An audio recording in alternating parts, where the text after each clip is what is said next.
Oh, dear God, thank you. Dear God, thank you. Bart and Carlin, ESPN New York, ESPN New York app, YouTube. Go there, watch. You're welcome. Thank God. Thank God. Hi. Good morning. Hi. I always love sports, man. You talk about the ebb and flow, GOAT one day, piss one day, the hero the next. Yeah, listen. And that's why you always have to keep a positive attitude, because if you let yesterday get to you, then tomorrow may never come, and you may miss the opportunity that's ahead of you, not the one that you lost behind you. Listen, that was a tremendous, tremendous win, and it was a gutty-type win that they had to scratch their way through, that the Red Sox threw everything against the wall to try to get that win, and they couldn't in the end. And I'm not saying that this is now a foregone conclusion later today, but I certainly think you have to feel pretty good about your situation when you consider that you have Cam Schlittler early, the kid who's pitching for them, made his major league debut last month. At least Schlittler's been around for a little bit. And off of last night, when you are Jazz Chisholm was pissy. He was pissy the night before. He was really annoyed, and I understand why he was really annoyed. I give him credit because when he's facing the crowd. I'm sorry. Did it confuse you when you saw his face talking to the media as opposed to his back? When Jazz Chisholm has that kind of an impact on the game and scores from first base on a single and does it in the way that he did and makes let's call it what it was, a game-saving play, even though the Red Sox still should have scored on it, and they did not make the plays that they needed to make. They did not execute the way they loaded. Yeah, the way they did the night before. And not just the bases loaded, but making a couple of similar mistakes. And that ends up being the difference in the game last night. Didn't that remind you of Judge, when Judge hit it to the outfield and didn't know if the Shabasky catch it or catch it forward? And those decisions you make in these microseconds, man, can make the difference between being the GOAT or the GOAT. Well, did you feel like the entirety of the game that they were going to find a way? Because I felt like it was just one play and they were teetering, and I thought, hey man, they're going to figure it out. And to the Yankees' credit, for Chisholm to get that ball down, just to get it down, and then thank God that ball didn't roll further. And them give up opportunities. But, you talk about Chisholm and you talk about the reason why he wasn't in the lineup the first game was, because it was a lefty matchup, but also it was because infield defense that you wanted, right? Yeah, partially, yeah. And he made a great – that is an athletic play to be able to redirect yourself that way and get that ball down. It wasn't the greatest throw, but it was good enough. No, and let's be clear. They were very fortunate that the third base coach didn't send a runner. Yes. Because I don't know what he was thinking. I don't know what he was thinking. I don't know what he was thinking. How you aggressive the day before, and then not aggressive. We either going or we not. You need to keep putting pressure on, and that is what Chisholm did last night. Bart, by putting pressure, you need to make the other team make a play. And that's been an undoing for the Yankees here the last few years, where teams will put that kind of pressure on them and make them make a defensive play, and they don't do it. And by Chisholm trying to score from first, even though he was running on the single, that's exactly what he did. And all right, guy made a good throw. He almost got him. But putting that pressure on is everything. It is everything in games like this where you go and you are making someone perform in that moment and making somebody else be perfect to beat you in that moment. And all that signs up for today. Listen, there are a few things I want to get to off of yesterday, but let's just start with today for a second. I don't want to say it. I don't want to say it, but I'm going to say it. I don't see any way they lose this game. I really don't.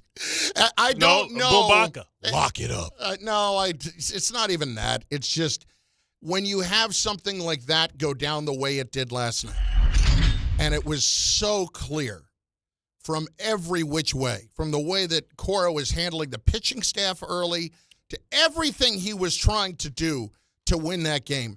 He knew he needed to get that game. Boston in game one, if they had lost game one, excuse me, they would have never had an opportunity to come back in this series because game one was all about Crochet, and that was their way to beat the Yankees. They had to do it, and they did. Yesterday, he didn't screw around. I mean, 2 1/3 before he gets Bayo out of the game. 2 1/3. He was not going to let any part of that game get out of hand for him, and really get out of any kind of reach. He didn't want a 2 or 3 or 4 run deficit of any sort, especially after they came back from the deficit of 2-0 so quickly. Don't want to count on having to do that again.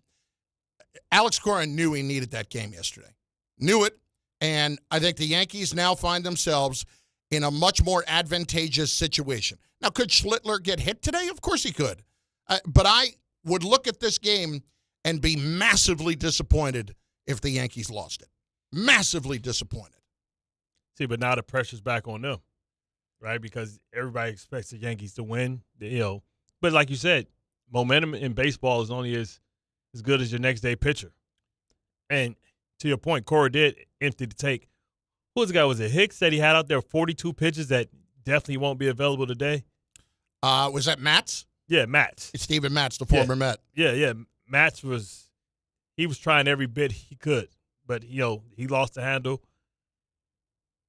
and it was down. Oh no, Whitlock, you're thinking? Yeah, Whitlock. Whitlock. Matz was the one. Matz had 24. Whitlock had 47 pitches. Yeah.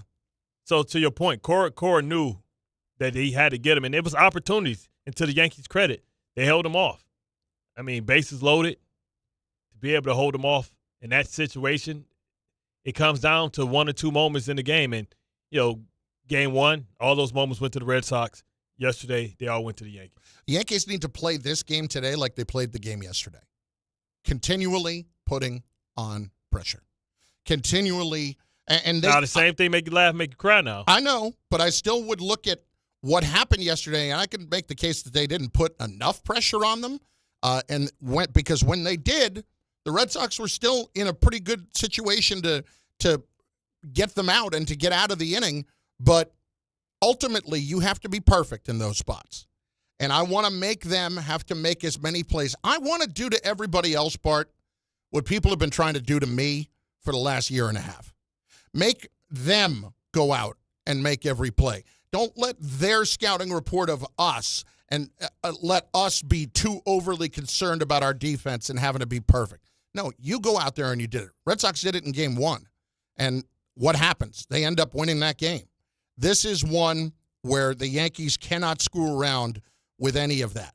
I want to hear a little bit of the post-game sound because this was, I think to me, it speaks to Chisholm, the good and the bad the last 2 days, right?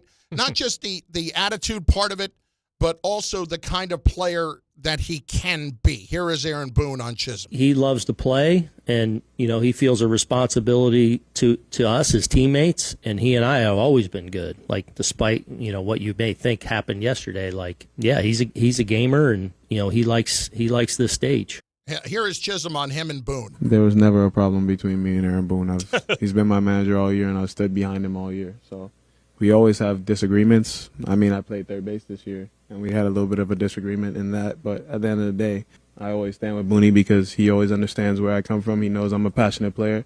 He knows I wear my feelings on my sleeve, and he knows that I'm there to compete. So. And for those who want to sit and destroy Boone all the time, situations like that are why he is here and why he is the manager and why he is elite at handling relationships with players. It's not just about protecting them at every turn. It's about communicating with them and understanding them. And you know what, Bart? There are plenty of times where players are going to be pissed off at their coaches. That happens in every sport. And you're going to get aggravated. The people I respect most in my professional life over the years are the ones that where something doesn't go my way, I can go into the room and I can MF the situation up and down, but I also know that 15 minutes later, it's over, it's forgotten, and we're good. And there's no residual effects from it. Because that is what communication is about coming out and saying the things that need to be said and being as honest as possible. That is what builds relationships. And for as much as people cannot stand Aaron Boone for some different decisions, and there are a couple last night I'd point to and be like, what are we doing with Rodon there? First we're in, then we're out. What's going on? I don't care. That guy has my respect for the way he handles situations like that. Because you and I both know there are coaches who are not equipped to do it. Yeah, and they take it too personal, right? And, it's a delicate balance. Brian Billick was probably the best at it, in my opinion. Treat everybody fairly, not everybody the same. And you have to learn, and it's like almost being a psychologist or a parent, right? You can't treat all your kids the same way. You have to know how to motivate different ones. But you got to understand who can be pushed, who can't be pushed. Also, who needs a little bit of grace and space, and who's the wild card. And you have to be able to deal with those type of things. And, a lot of people talk a lot about the X and O's, about being a coach or a manager, but it's about the psychology of it as well. Like you said, it's the relationship building. And that is why Boone is where he is right now. Now, if you want to get into some of the individual things, I don't know what the hell he was doing with Rodon last night. Yeah. Because you come out, you let him talk his way out of it, he gets out of it, we all think he's done, and then we're bringing him back for the seventh inning? What exactly am I missing there? Because that made absolutely no sense to me whatsoever.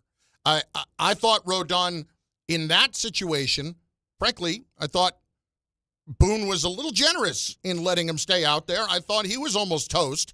But then bringing him back out, I did not understand that at all. Well, let him talk his way back out there, right? Talk about Freed and talk about, he was saying, hey, he had more.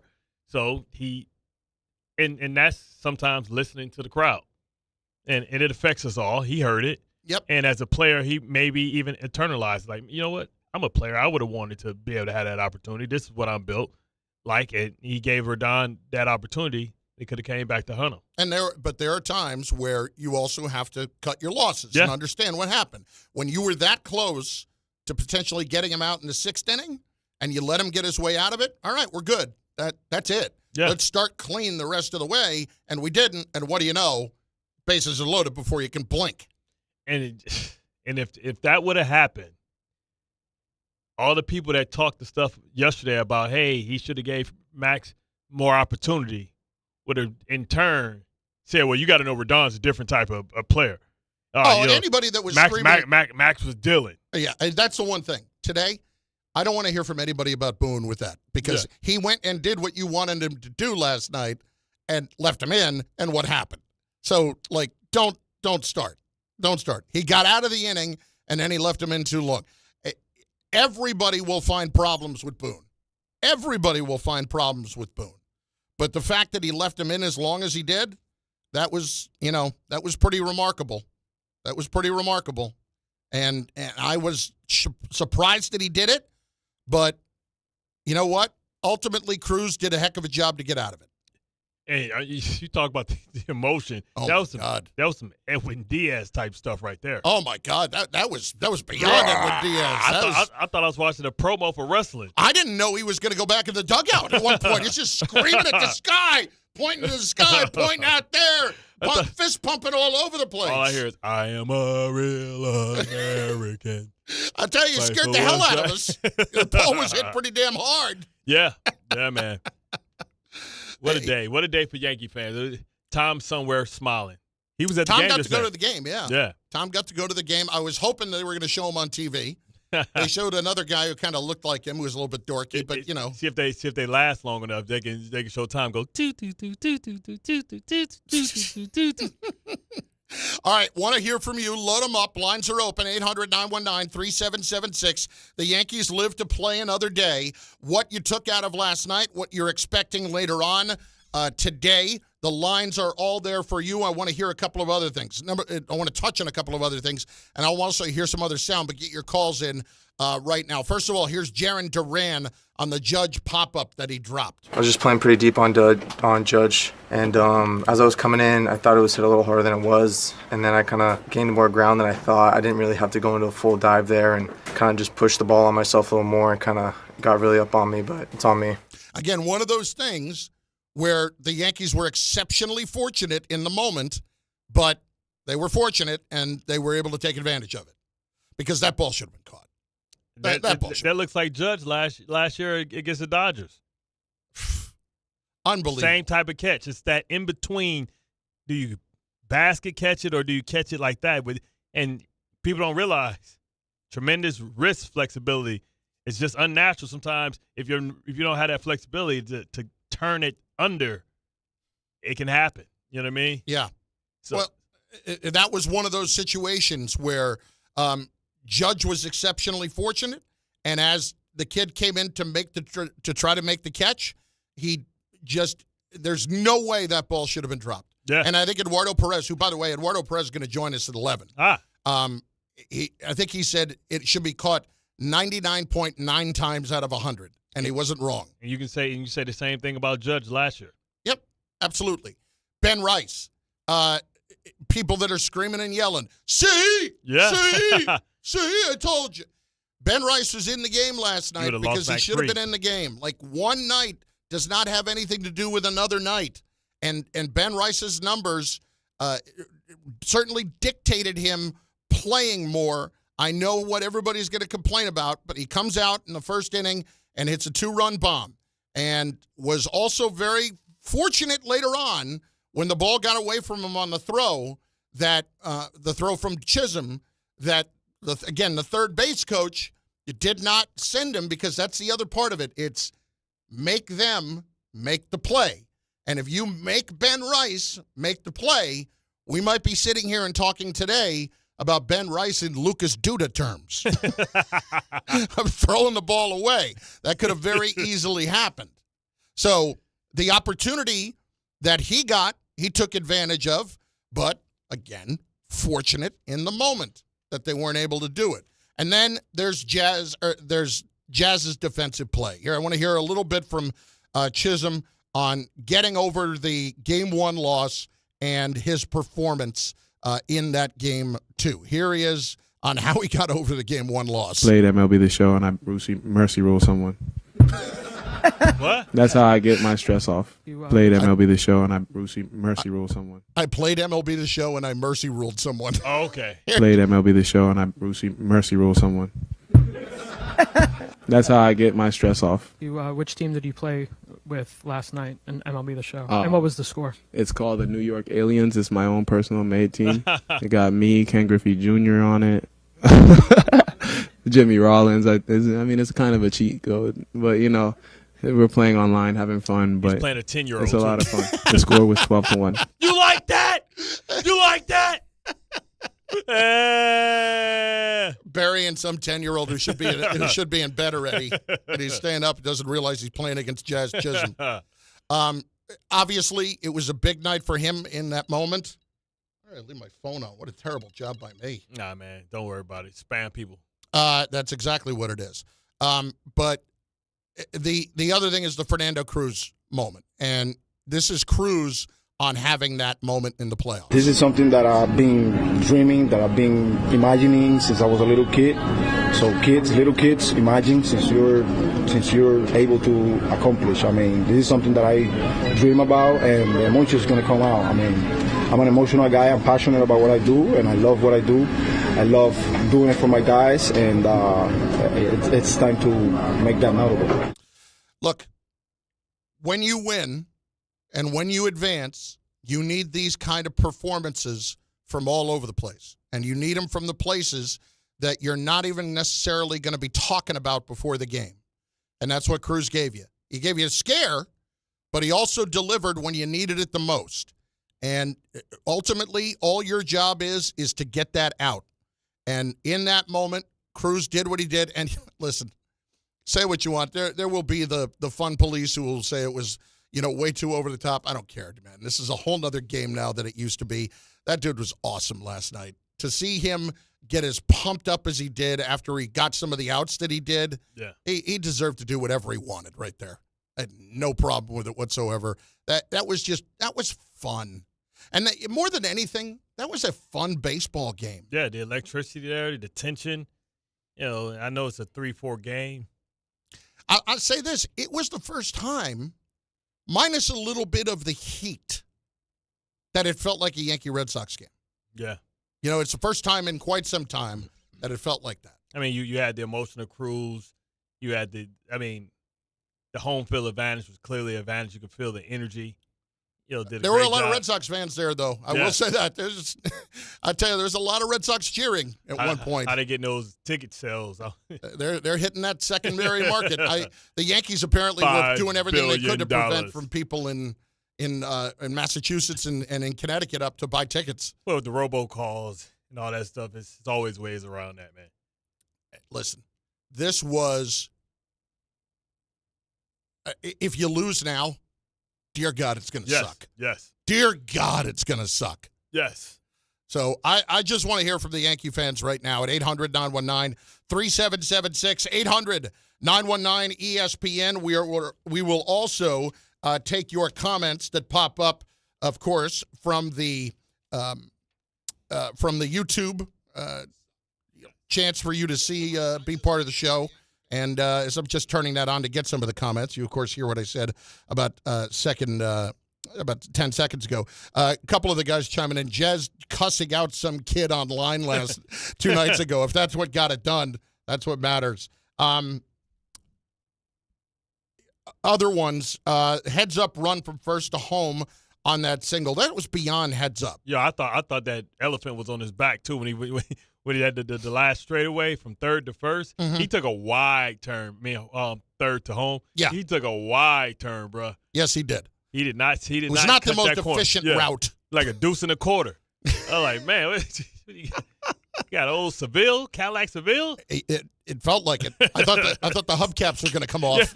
Yeah, like it on the Dolomite. My buddy had a 63 Chrysler Newport back in the 80s, and when he would turn the corner, it was like he had one of those handles on the wheel. My neighbor had that because he had no hand. Yeah, he had no hand. Yeah, so he had a hook.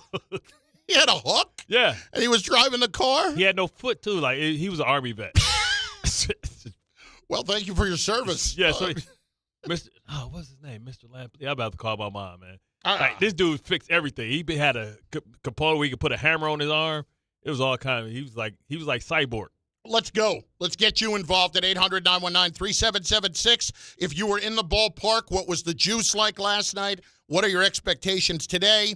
Everything Yankees that you've got. 800-919-3776. We've got some football to do today. We've got Jason McCourty today. We've got Eduardo Perez today. We've got Joe Fortenbaugh later today. And a little wagering on the Yankees as well. And we will get as many of you in today as we can.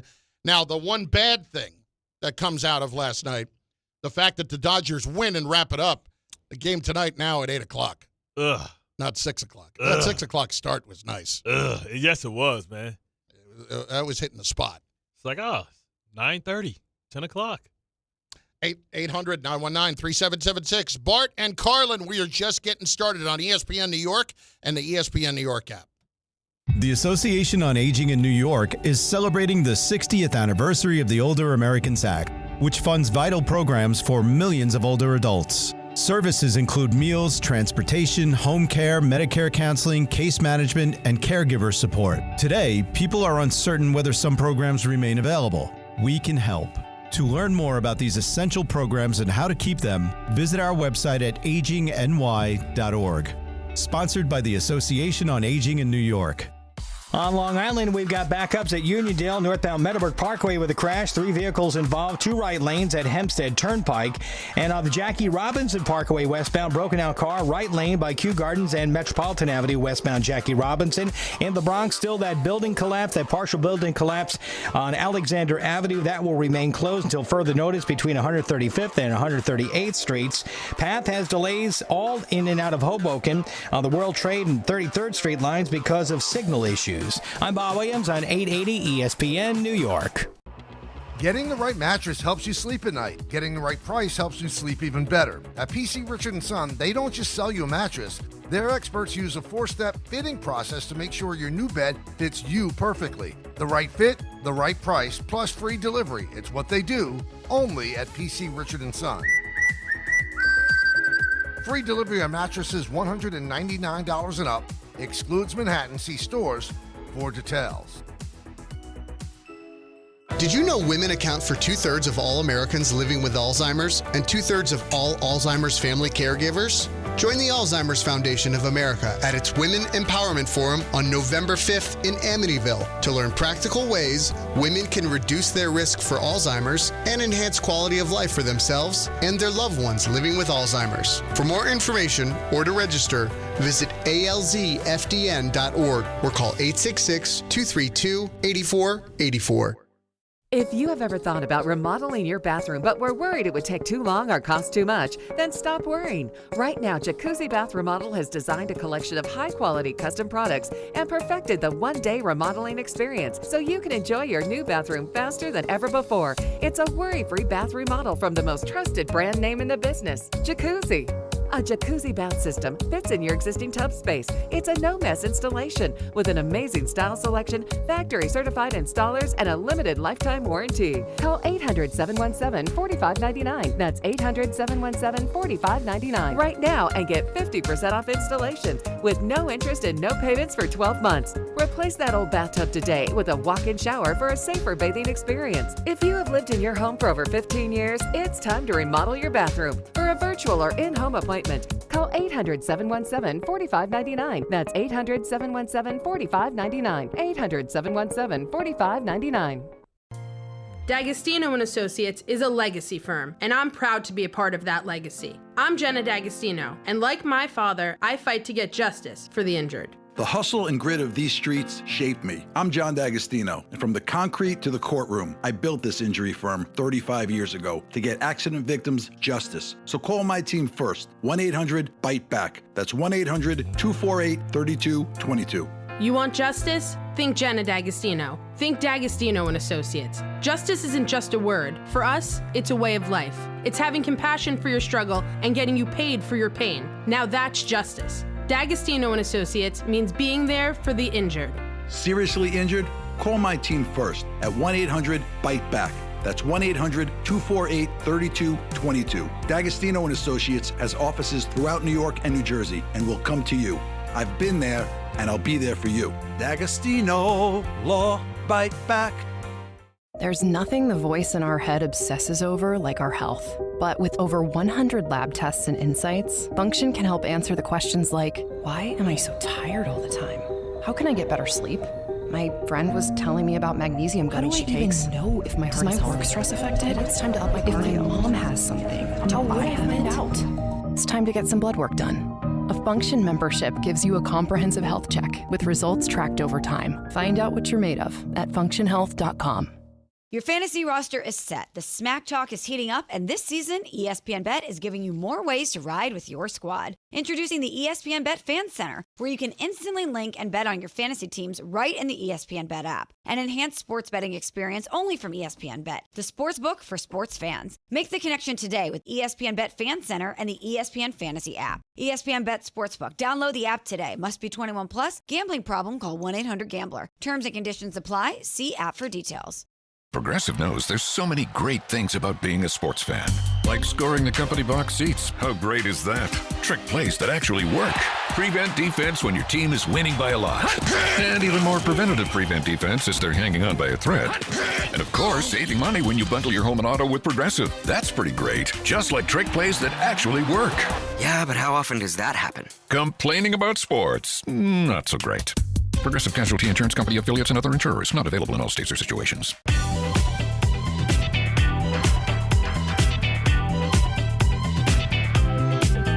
Yankee calls coming up in moments. 800-919-3776. Every Thursday, 10:30. He joins us. He is Jason McCourty. He is ESPN NFL analyst. And J-Mac, were you and Dev both Yankee fans as kids growing up in Rockland? Chris, I hate baseball. We didn't watch the Yankees, the Mets, the Red Sox. We didn't watch any baseball. I had no idea. I had no idea how much you hated baseball. He don't even watch squash. The first full baseball game I watched was 8U kid pitch baseball. So that obviously didn't do anything for me to appreciate baseball more. The 2-hour time limit that we had to finish the game. I'm impressed they put a time limit on it for you. Bart hated it right away because he saw somebody get drilled and then he was out. Yeah. My boy got hit in the mouth, tore all his teeth out. I said, man, did you at least? Yeah, we were 8. I was on my way to join. I'm like, man, how did the ball hit all your teeth? Like, it wasn't a glancing blow. And he had to get a wire through all his teeth. Ever since he was little, we called him dolphin teeth because his teeth were so little because they all got knocked out in half. Dang, so you shied away from baseball and then decided to play the most dangerous sport in football. But you know what? We got a mouthpiece and a helmet. I ain't messing up my grill. But nobody. All right, so would you rather watch baseball or the Jets? Started early here. No, listen, let's start there for a moment, though. The other night when we see that, it was, listen, you're in the early stages here of a new coach, and we understand that, but something that we had talked about last week was the importance of being able to have some results to show for what the plans are and what the work is.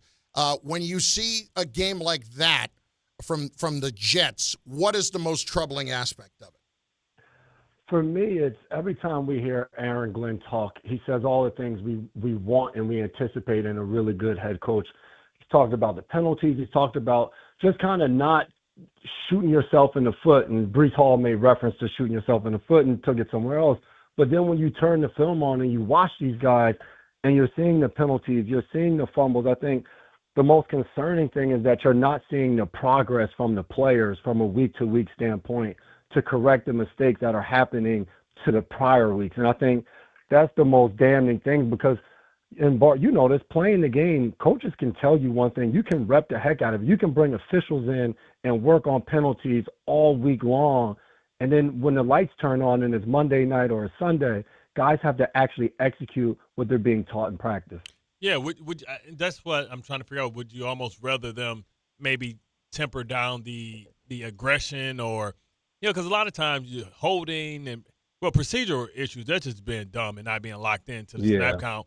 And you really can't let a guy like Justin get into like the just going on one because everybody get off on him and, that's going to set him up. I just am trying to figure out how do you continue to hold people accountable because I don't know if Isaiah Williams is still on the team or not. But, I don't know if you can get rid of Xavier Gibson and then not get rid of this guy for doing exactly the same thing because it's always easier to make lessons with people that's the 51st or 53rd player on the team to be able to send the message because at some point you got to start holding these guys accountable. And if they jump off sides, you might have to take them off the field and say, hey, you got to come over here during the game to embarrass them publicly. Yeah, and to that point, the one thing we always talk about with coaching, when you have one player, maybe two players doing something, you can remove them and they're the exception. The issue right now is when, to your point, when you have Xavier Gibson and you cut him, then you bring the next guy in and he does the same exact thing, then you have to look at the entire team and it's like, all right, what are we doing or what are we not doing that is not getting through to the players to execute on game day? Because no matter who we put in, if they're doing the same exact thing as the guy in front of them, then from a coaching standpoint, you got to look in the mirror. And that's not saying that they're not doing the things necessary in practice, because I spoke to a coach this weekend, and the one thing we talked about was special teams, and they had a really bad game. And the one thing we talked about was during the course of the week, I went back and looked at some of the things that happened to us in the game, and we repped it multiple times during the course of the week, and we got it right every single time. And then when we got in the game, we didn't execute it the right way. So now you're trying to look at it, is it a youth thing, experience type of thing? Why are guys not being able to take the practice field and apply it to game day? Jason McCourty is with us, ESPN NFL analyst, as he joins us every week at this time with the Jets defensively, what do you see as been the part of this that has been a biggest letdown from what we would have expected it to be? I think part of it is to what Bart kind of alluded to. You expected this super aggressive defense, man-to-man, in your face, and you just knew that coming into the season with Justin Fields, we're going to run the hell out of the ball and no one's going to score any points on us, and that's how we're going to implement a way to win football games. And you would anticipate you'd win ugly. You'd win games like 17-14 and things of that nature, and we just haven't seen that from them. I even look at the Buffalo Bills game, and you watch a team in Buffalo that you were like, all right, one thing if Josh comes in there and he beats us in MVP of the season last year, but it wasn't. It was them handing the ball off and John just really kind of running through them and over them. And that's the thing that you just don't expect from this Jets team, not only from Aaron Glenn coming over, but also from the fact of just who this Jets team has been the last few years. They've been a tougher football team that just kind of really couldn't get over the hump because of the quarterback position. And this season, we haven't really seen that so far. You're an expert at the cornerback position. You've played at a high level, right? And so when you look at Sauce, and he gets the contract, number one highest paid corner, but he's starting to say that he's getting picked on.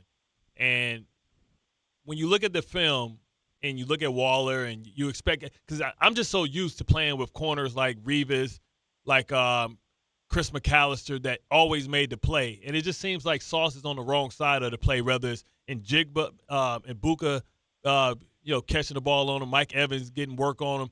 And he's starting to try and plant seeds of, woe is me. Like, one, as a veteran, what would you say to him? And two, how would you evaluate his play? The one thing I would say to him is that I think the toughest challenge in playing that cornerback position, and like you said, I did it at a decent level for a while, and when you're matched up against guys' best players, especially when this year he started to do some following, like there's no bigger challenge, I feel like, in the NFL than doing something to that. And I got the opportunity to watch Stephon Gilmore do it, and that was the best cornerback that I'd ever played with. And the main thing I would tell him, it's a mentality. Like, I would watch Gilmore when we would do walkthrough before practice, and Edelman would be on the other side. He'd grab and hold him, and he wouldn't let him catch a pass and walk through. And, like, Gilmore was the quietest guy I'd ever been around, but he was just a dog.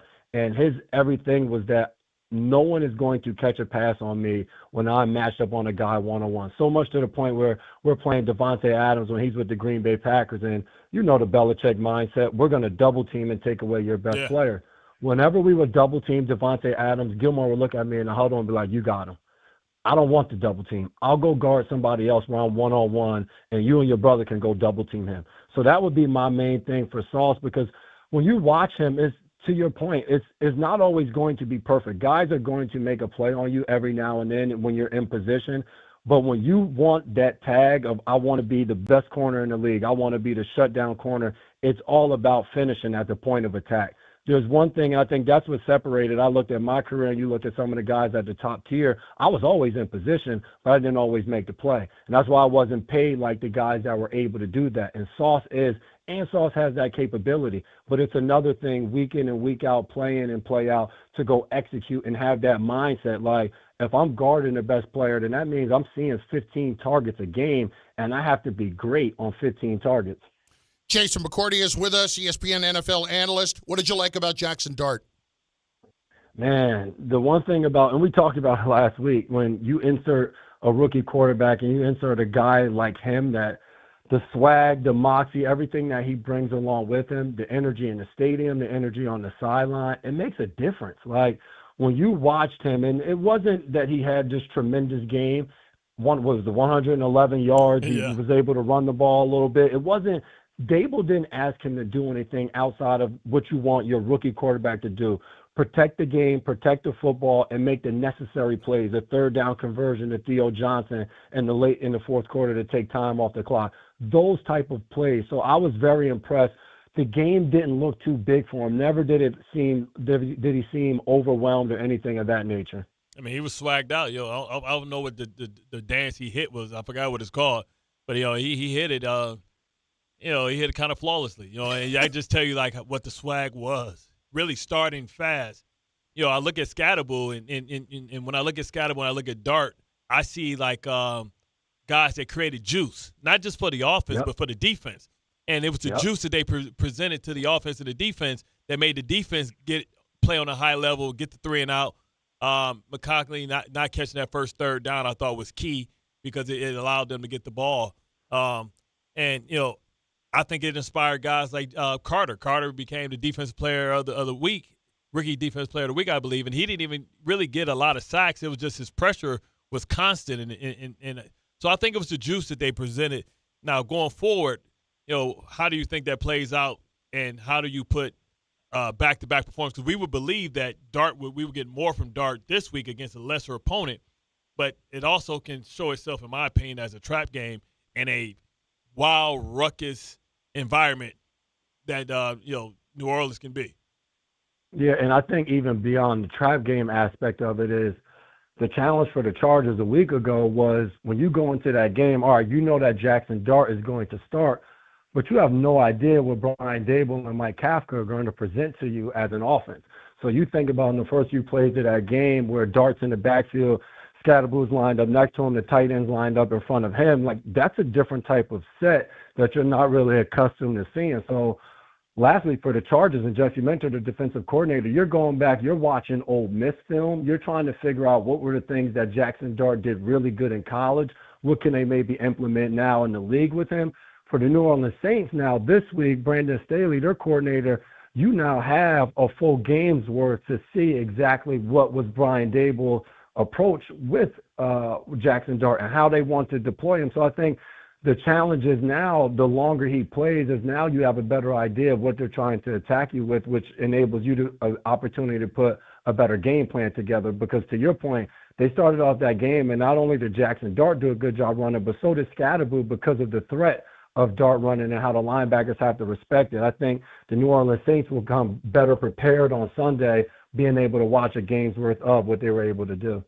Jay, excellent stuff as usual, man. We'll talk to you next week. I have one more. Go ahead. Do you think Baby John Riggins gonna make it through the season trying to be an equal opportunist? He's trying to run everybody over. I don't know if he don't know. Like it's like Shallow Hal. I think he sees himself as Brandon Jacobs or Derrick Henry. In reality, he's Rudy. I think I think he'll have to adjust that. I remember I called one of his games in college. They were playing Alabama, and he got his helmet knocked off trying to run over the middle linebacker. And I think to a certain extent, your rookie year, you want guys to know, like, what you're made of and what you're built on. And I think guys in that locker room know, and you're going to have guys walk up to him, a Dexter Lawrence, a Brian Burns, a Darius Slade. You have guys walk up to him and be like, hey, man, like, go ahead and slide. Like, we need you out there. So I think that will mature as he goes on when you actually are out there and you're taking those hits and you wake up on Monday and you're like, damn, that definitely wasn't a good idea. I'm going to have to go ahead and get down this next week. He'll learn fast. Jay, man, great stuff. We'll talk next week. That sounds good. Good to talk to you guys. Jason McCourty, ESPN NFL analyst. You see him on Get Up. You see him on NFL Live. You see him all the time. He's with us every Thursday at 10:30. I had no idea that he hated baseball so much. I was about to say, with the inside report for the Yankees, McCourty. There was some vitriol in it. That was definitive. I hate baseball. Hate it. Definitive. And he grew up in an area that is like heavy Yankee fans in Rockland County. It's Bart and Carlin, 800-919-3776. Your calls are next, 800-919-ESPN on the juice in the park last night, on the Yankees, on the opportunities that sit in front of them today. And if you want to get on Aaron Boone, the floor is yours, but you better come correct. Uh-oh. It's Bart and Carlin on ESPN New York and the ESPN New York app.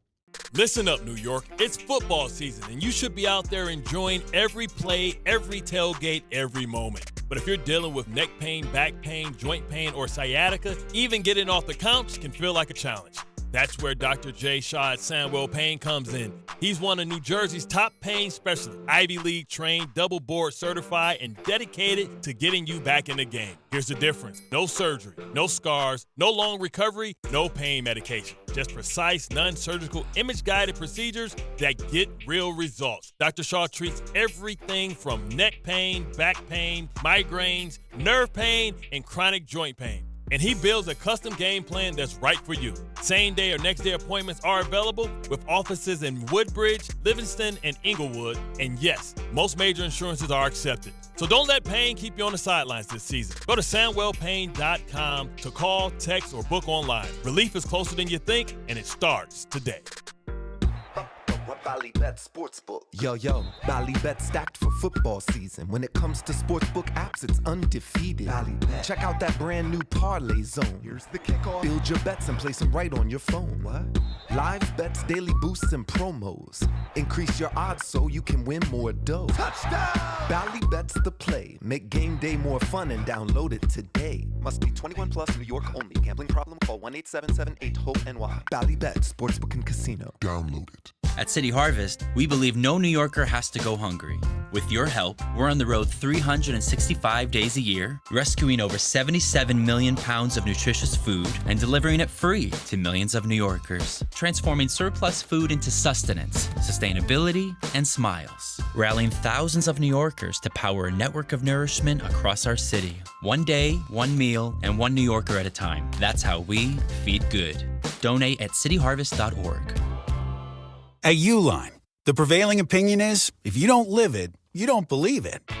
The people at Uline believe in hard work, and they live it by being there 24/7 to answer your call, having 41,000 items in stock, and offering same-day shipping from 12 locations across North America.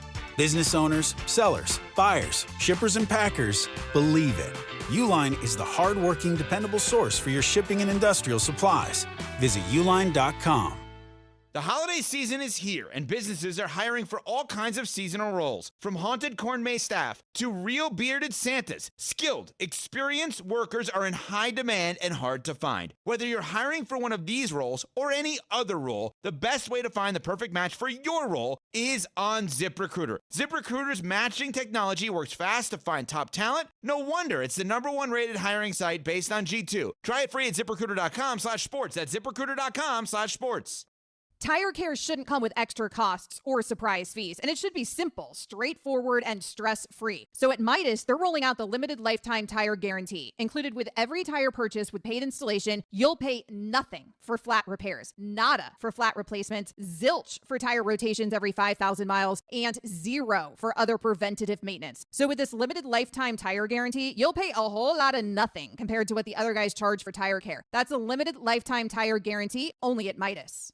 Dive into the Marvel Universe on the official Marvel Podcast with the stars of the MCU. Everybody's going to be talking about whether we're casting for this character. The creators of Marvel Comics. Spider-Man is the greatest fictional character in history. And Marvel Studios' Kevin Feige. But if you want the real answer, if we're trying to get real on this podcast, giving you exclusive access to Marvel's adventures like never before.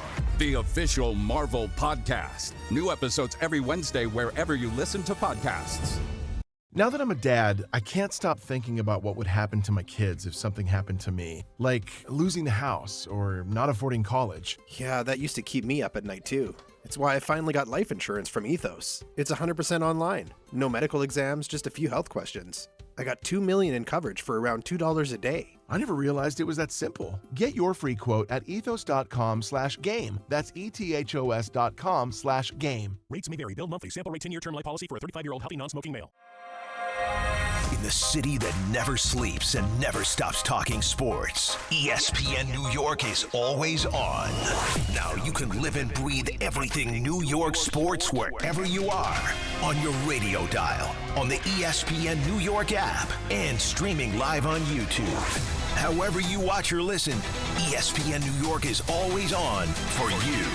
Hear us, stream us, watch us. This is ESPN New York.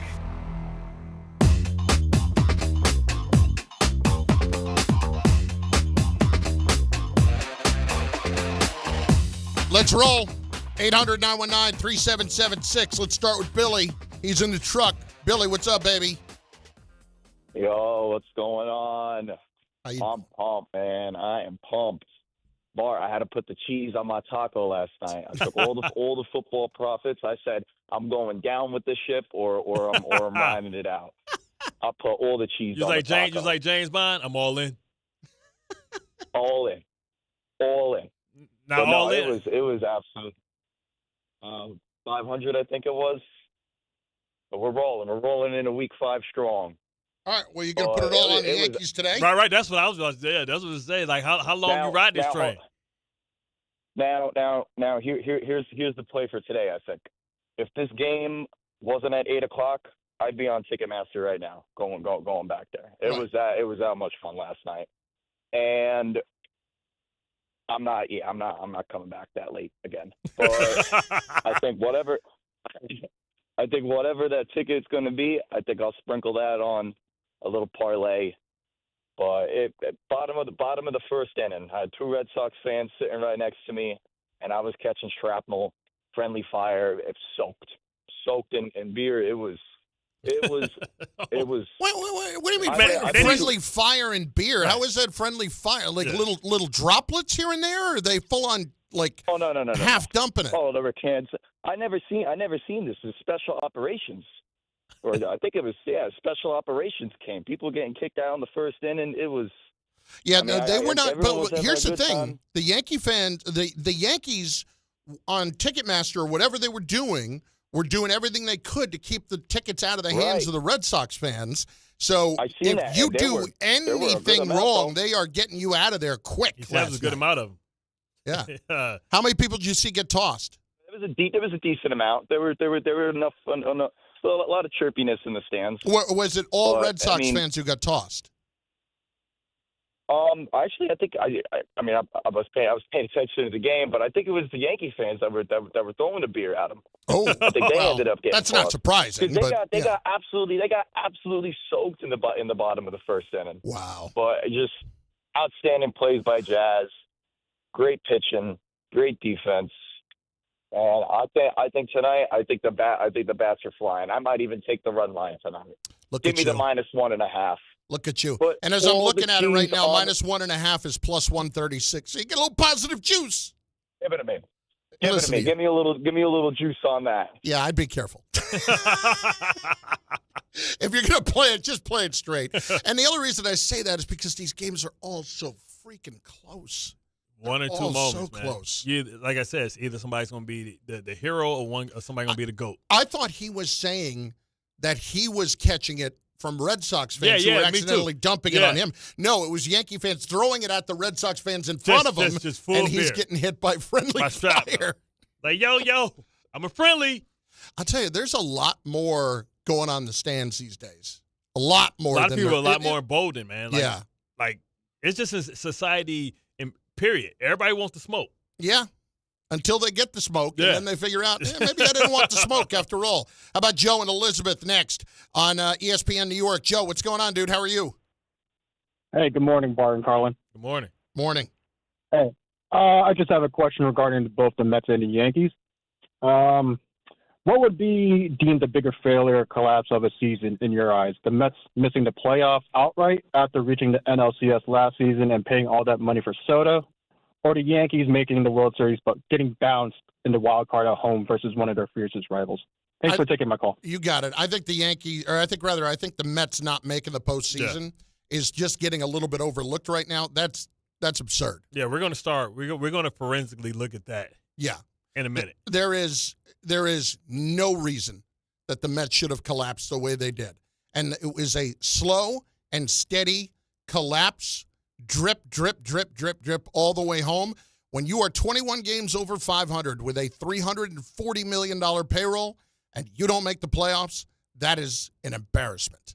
And if the Yankees go home, they go home, but at the very least they made the postseason. I know there's a lot of people. No, he's saying World Series. That's different. Well, what if they lose? What if they lose tonight? If they lose tonight, I would still say the Mets are a bigger embarrassment. Absolutely, I would still say that. I don't know. No.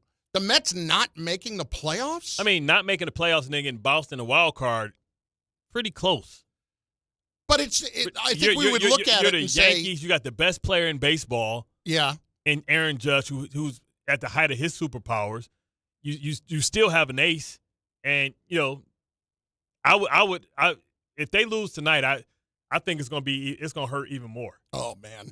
I think the Mets losing already has kind of gotten They get a pass because of the brand. Yeah, and they've also gotten a pass this week because the Yankees were playing, and because the Jets played Monday night, and all that stuff, and everybody else was there to cover up for their sucking. So that has helped them for sure. It's Bart and Carlin on ESPN New York and on the ESPN New York app, not to mention over on YouTube at the ESPN New York page. Go there. We will get your comments in there as well as your calls at 800-919-3776. Eduardo Perez is going to join us in a few minutes. He will be on the call for Game 3 tonight on ESPN. And something I want you to think about. Should the outcome tonight determine the future of the manager? We'll discuss in moments on 880 ESPN and on the ESPN New York app. Getting the right mattress helps you sleep at night. Getting the right price helps you sleep even better. At PC Richard & Son, they don't just sell you a mattress.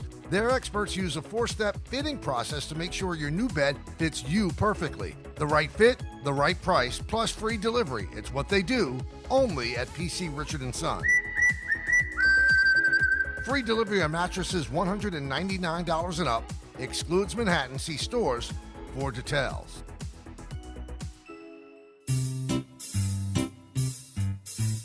One 877 Cards for Kids. KARS Cards for Kids. 1-877 Cards for Kids. Donate your card today. 1-877 Cars for Kids. KARS Cars for Kids. 1-877 Cars for Kids. Donate your car today. Ready to get rid of that old car? Donate it to Cars for Kids. Call 1-877-CARS-FOR-KIDS to reach a friendly live agent. Donation's super easy, and your car can be picked up as soon as tomorrow. Call us now, 1-877-CARS-FOR-KIDS. That's Cars with a K to donate your car today. 1-877 Cars for Kids. Donate your car today. Did you know you can donate real estate too? Go to carsforkids.org. That's carsforkids.org. This is DiPietro and Rothenberg. Here's a run again by Dart. First and 10 will take it in. His first career touchdown. It's a home game against a 3-0 Chargers team where your season is falling apart. You just replaced Russell Wilson. Oh, and by the way, you're trying to save Brian Dable's job. Look, I got a lot of confidence in our rookie quarterback. And your best receiver goes down with an ACL, and the kid still finds a way to get a win? Obviously, this experience was a special one. All I can say is that in his first start, Jackson Dart looked terrific. Morning Start with DiPietro and Rothenberg. Weekdays from 6 to 10 on ESPN New York and streaming live on YouTube. You know so much about who you are. But do you know what makes your body your body? With over 100 lab tests and insights, Function can help you know the truth. Because you know you're made of grit, wit, and a good heart. But just how healthy is that heart? You know you're made up of all the places you've called home. You know you're made of your mom's sarcasm. And now you can find out if you have her thyroid too. You know you're made of college all-nighters and 30s early-nighters, but those still don't explain your sleep issues. You know that you're made up of good meals with even better conversation. But are you actually absorbing those nutrients? A Function membership gives you a comprehensive health check with results tracked over time. Find out what you're made of at functionhealth.com. Texting enrolls you in a recurring automated marketing text messages. Consent not required to purchase. Message and data rates may apply. The team's looking good this season. I think so. Man, I miss playing football. Ever since I turned 40, I just can't find that fire I used to have. Think it could be lower testosterone? What do you mean? I was feeling the same way. After 40, the body has less testosterone, and men lose their edge. That's why I take Nugenix Total T2. That's the testosterone booster, right? Yes, but Total T2 is their brand new formula that skyrockets nitric oxide levels in as little as 3 hours. Since I started taking it, I've been lifting like when we played for Coach Carter. My energy is way up, and it even spiced up things between me and the missus. Are they still giving out complimentary bottles? Yep, just send a text. Text BILL to 231231 for your complimentary bottle of Nugenix Total T2, the next generation testosterone booster. Text now and we'll include a bottle of Nugenix Thermo X, our newest, most powerful fat burner ever, absolutely free. Text BILL to 231231. That's BILL to 231231. These statements have not been evaluated by the FDA. This product is not intended to diagnose, treat, cure, or prevent any disease. 880 ESPN, WHSQ, and WCBS FM HD2, New York. A Good Karma Brands radio station.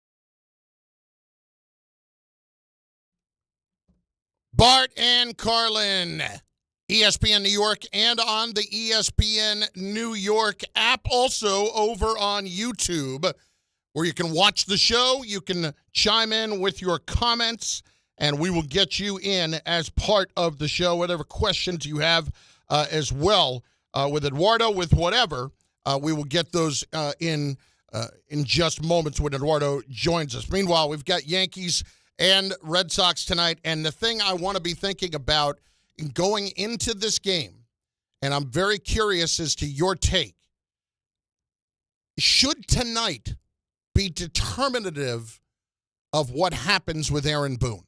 Now, whether or not it will be, I don't know if either one of us would actually believe that it will be. Should it be? That's really the question.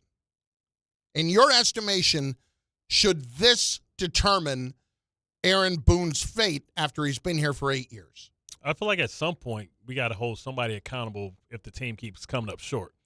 I understand it's a blessing to still be involved and still be a team that's always, capable of winning the World Series, but you actually got to win the World Series.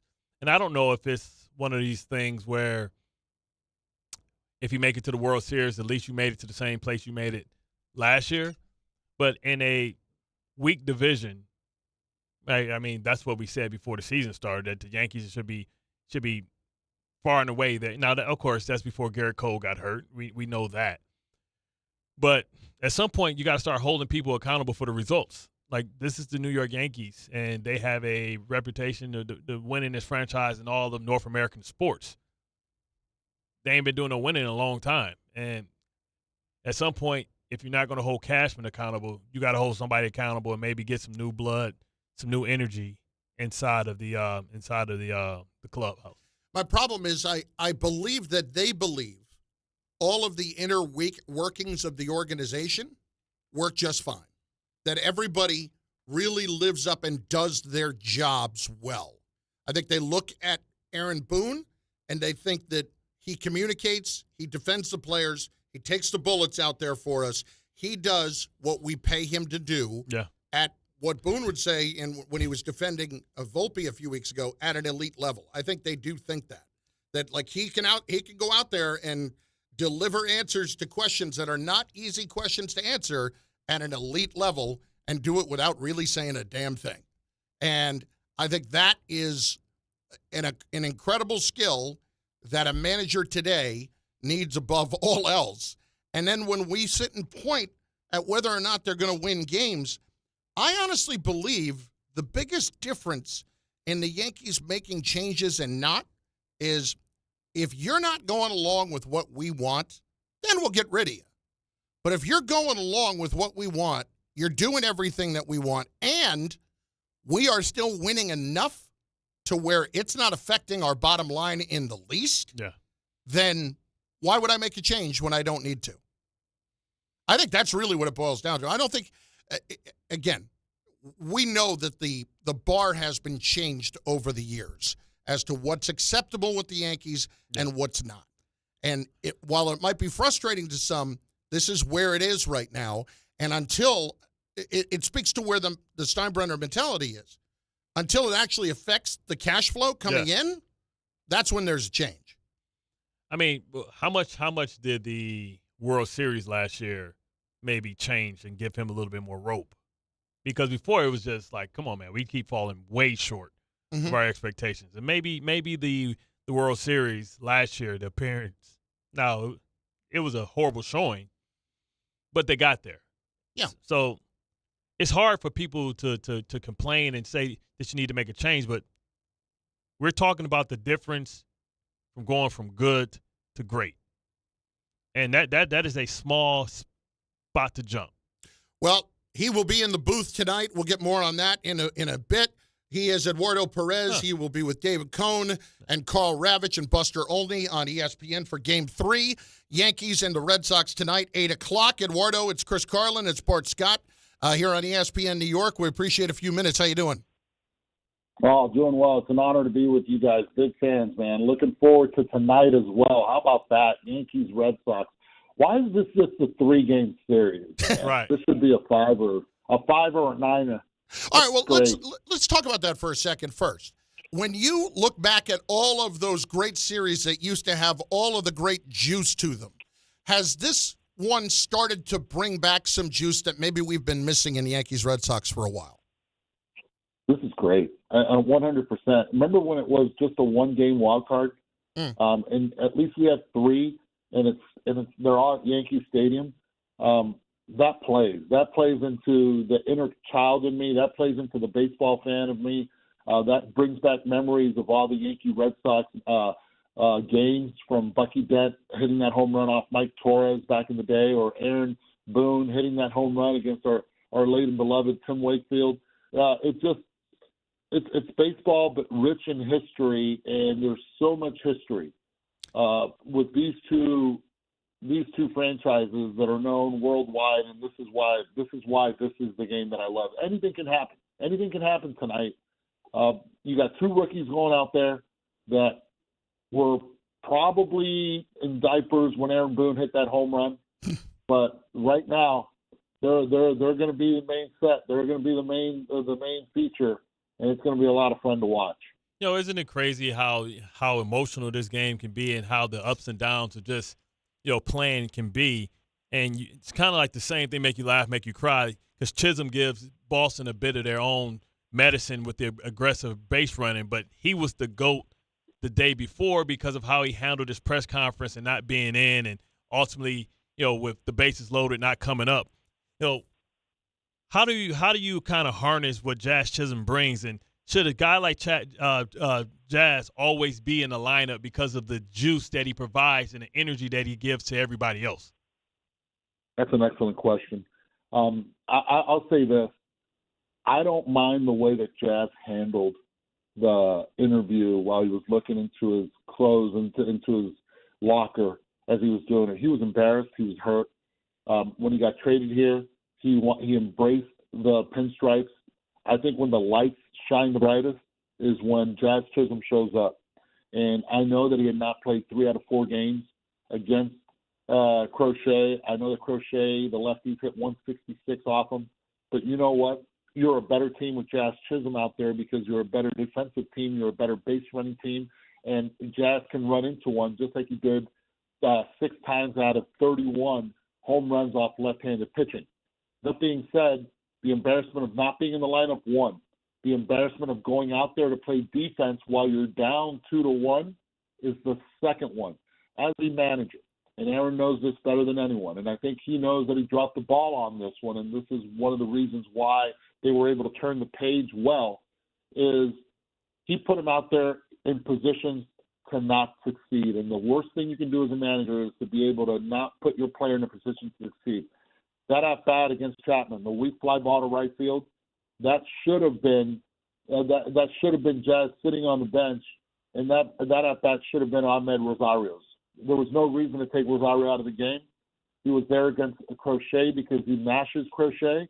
And I don't know if people know this, but against Aroldis Chapman, the only guy wearing pinstripes that has taken Aroldis Chapman deep in their career is Ahmed Rosario. Not once, but twice in 7 at-bats, 3 hits in 7 at-bats, 2 of those home runs. That was Ahmed Rosario's at-bat to be had.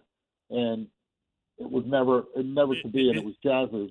That ended up being the one that looked bad. Is that on the analytics, or is that a gut call by Boone? Like, who makes that decision if you know all this information? Look, Look, you can say analytics, you can say everything you want. That's on the manager, and Boone knows that. You know, there are certain things that I learned my game from obviously watching years when I was a kid without knowing it, just through osmosis, watching Sparky Anderson. But I played under Tony La Russa, and I was that player that when we had the lead, I wanted to play 7 innings because I knew that there was a better defender on that bench, and if I played 7 innings, the team would win. If I played 9, that means we're not shaking hands at the end of the game. We're losing because I was more of an offensive than defensive player. He brought in Ahmed Rosario, who was more of an offensive player, and that's why Brian Cashman traded for him against lefties. And against Chapman, that's who you want. Like last time, if Chapman comes up to pitch tonight, and Ahmed Rosario is not facing Aroldis Chapman in a certain part of the lineup, then something's wrong. Ahmed Rosario has to face Chapman. I think he's their best chance to be able to put a runner on or be able to put the ball over the fence against him. For some reason, he sees him well. Eduardo Perez with us. He'll be in the booth tonight. Once again, has done a great job the last couple of days with Carl Ravitch and Buster Olney and, of course, David Cohn on ESPN. Game tonight at 8 o'clock because the Dodgers won last night and ended that series, so it slid back a couple hours. The aggression of Alex Cora yesterday, the urgency with which he managed to try to get that Game 2, knowing what was ahead in Game 3, how much does that come back to bite him or hamstring him today? It's going to hamstring him, but I loved what he did. He okay, I'm all in. I put my chips in. You know, they're not going to have Whitlock tonight. Everybody knows that, especially with Whitlock and what he's had to deal with injuries in the past. So he's going to protect his guy. Even though this is go time, he threw 47 pitches yesterday. He committed to it. Once he brought him out for that second inning, you knew Whitlock wasn't going to be available. But he was hoping that his lineup could at least get a run in. I think the inability of Rafaela to be able to butt the runner over played huge. And Fernando Cruz's, that was a huge inning on that pop-up right back to Fernando Cruz to end the and just, to be able to get that first out. And then the fly ball to center field that Trevor Story hit, ending that inning. I thought, the Yankees were going to have a really good opportunity to at least put one on the board there. But he went all in. He's like, look, this is our best chance. He's got a pitcher in early tonight that has never pitched on the road with a stadium that has a double deck. On the road, he pitched in Sacramento. It's a minor league ballpark against the Athletics. And he pitched against the Rays, and that's the home of the Yankees. This is the Mecca. This is Yankee Stadium. Alex Cora knows that. He doesn't know what he's going to get out of it early. He knows it could be good, but it's a left-handed pitcher going up against a very good, powerful right-handed and a really good, powerful offensive team. And I think that played into a lot of the decisions that Alex had yesterday. Elimination games are always special because you never know who's going to pop up and be a hero and who's going to succumb to the pressure. Who do you believe the pressure is on most tonight? I think it's equal. I really do. Even though you're playing at Yankee Stadium, even though the fans at Yankee Stadium, and I'll say another thing that might not sit well with a lot of Yankee fans, and I'm sort of tired of hearing it, that they think it's all Aaron Boone's fault. And no, not at all. I think he's done an unbelievable job here in New York. I really do. I think he understands his players better than anyone else out there. Did he make a mistake the other day? Yes, he did, but not a lot of people looked at it that way. It's just me on the baseball side of it. But he gets his players play for him, and that's 3/4 of the battle. In-game decisions, those are pre-planned, usually before the games.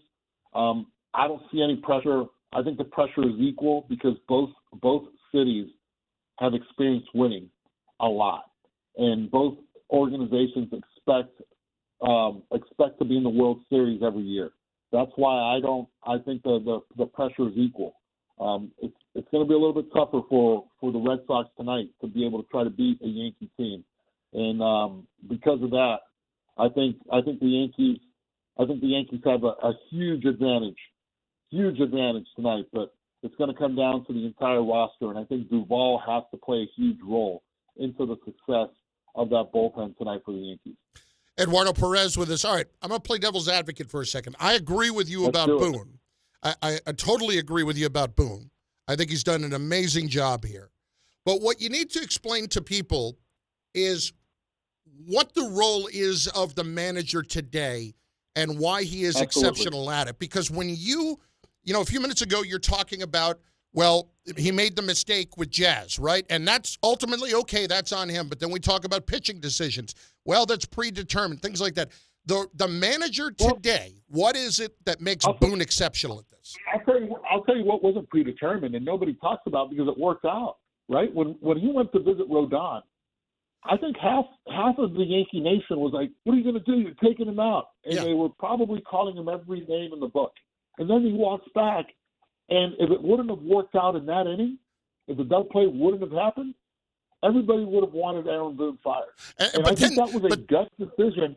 That was a gut decision by Aaron Boone. He went out there not knowing if he was going to take him out or not. He wanted to look at his pitchers, and he wanted to look at Rodon in the eye. But when he left him in, though, everybody else is probably looking at it like, what are we doing? After left him in the next inning. Well, that's fine. He left him in because he's like, look, this is one of my horses. Because the day before when he took out Max Fried, everybody's like, well, he got paid so much money to be this guy right now. And he took him out. Look, it's damn if you do, damn if you don't. The job of a manager, and getting back to your question, the job of a manager is to not only be able to manage your players, but to be able to manage up the front office. It's being able to manage laterally your coaches. It's being able to delegate, to trust the people around you. I'll tell you this, Aaron Boone does that really well. He deflects when he has to, and I think a lot of that experience and preparation came from doing what I'm doing right now, right? And that's being in the media side of it. Being able to see and go into different clubhouses and different managers' offices and being able to have that access to see what works in great organizations and what doesn't in not so great organizations. What he's always been is a really good communicator. He's always been able to relate. He's always been able to stay current with the young players, but at the same time he knows how to manage superstars. That's an ability that not many people have. And Aaron Boone has it because maybe he grew up around it, or maybe it's because he was in the media, or maybe it's because he's been in pressure-packed situations before and has been in their position. But for that, there's a reason why Brian Cashman, who's the longest tenured general manager in all of baseball, and maybe in any sport, and Aaron Boone so far right now with 8 years of managing in this city, it's not easy, but yet he continues to go out there and does an excellent job of it. And he could be criticized, and I get the Yankee fan. But at the same time, man, I wouldn't want anybody else managing my ball club than Aaron Boone here in New York for this city. Eduardo Perez with us. Okay, before we let you go, what has you most intrigued about tonight, about Cam Schlittler tonight especially? Man, I'm going to try to keep this as clean as I can. I love the presence on the mound. I think the first inning, there's going to be a vibe. It's an 8 o'clock start. This isn't a 6 o'clock start now. This is an 8 o'clock start. This is prime time. This is old school This is old school Sunday night baseball at 8 o'clock. Remember back in the day? And I think this is going to be a fun game to watch, to see the future of both organizations. And this could be the first of many times that these two young arms, especially now you mentioned Schlittler, has on this mound representing the pinstripes. I think it's cool. I think there's a great backstory to each of them.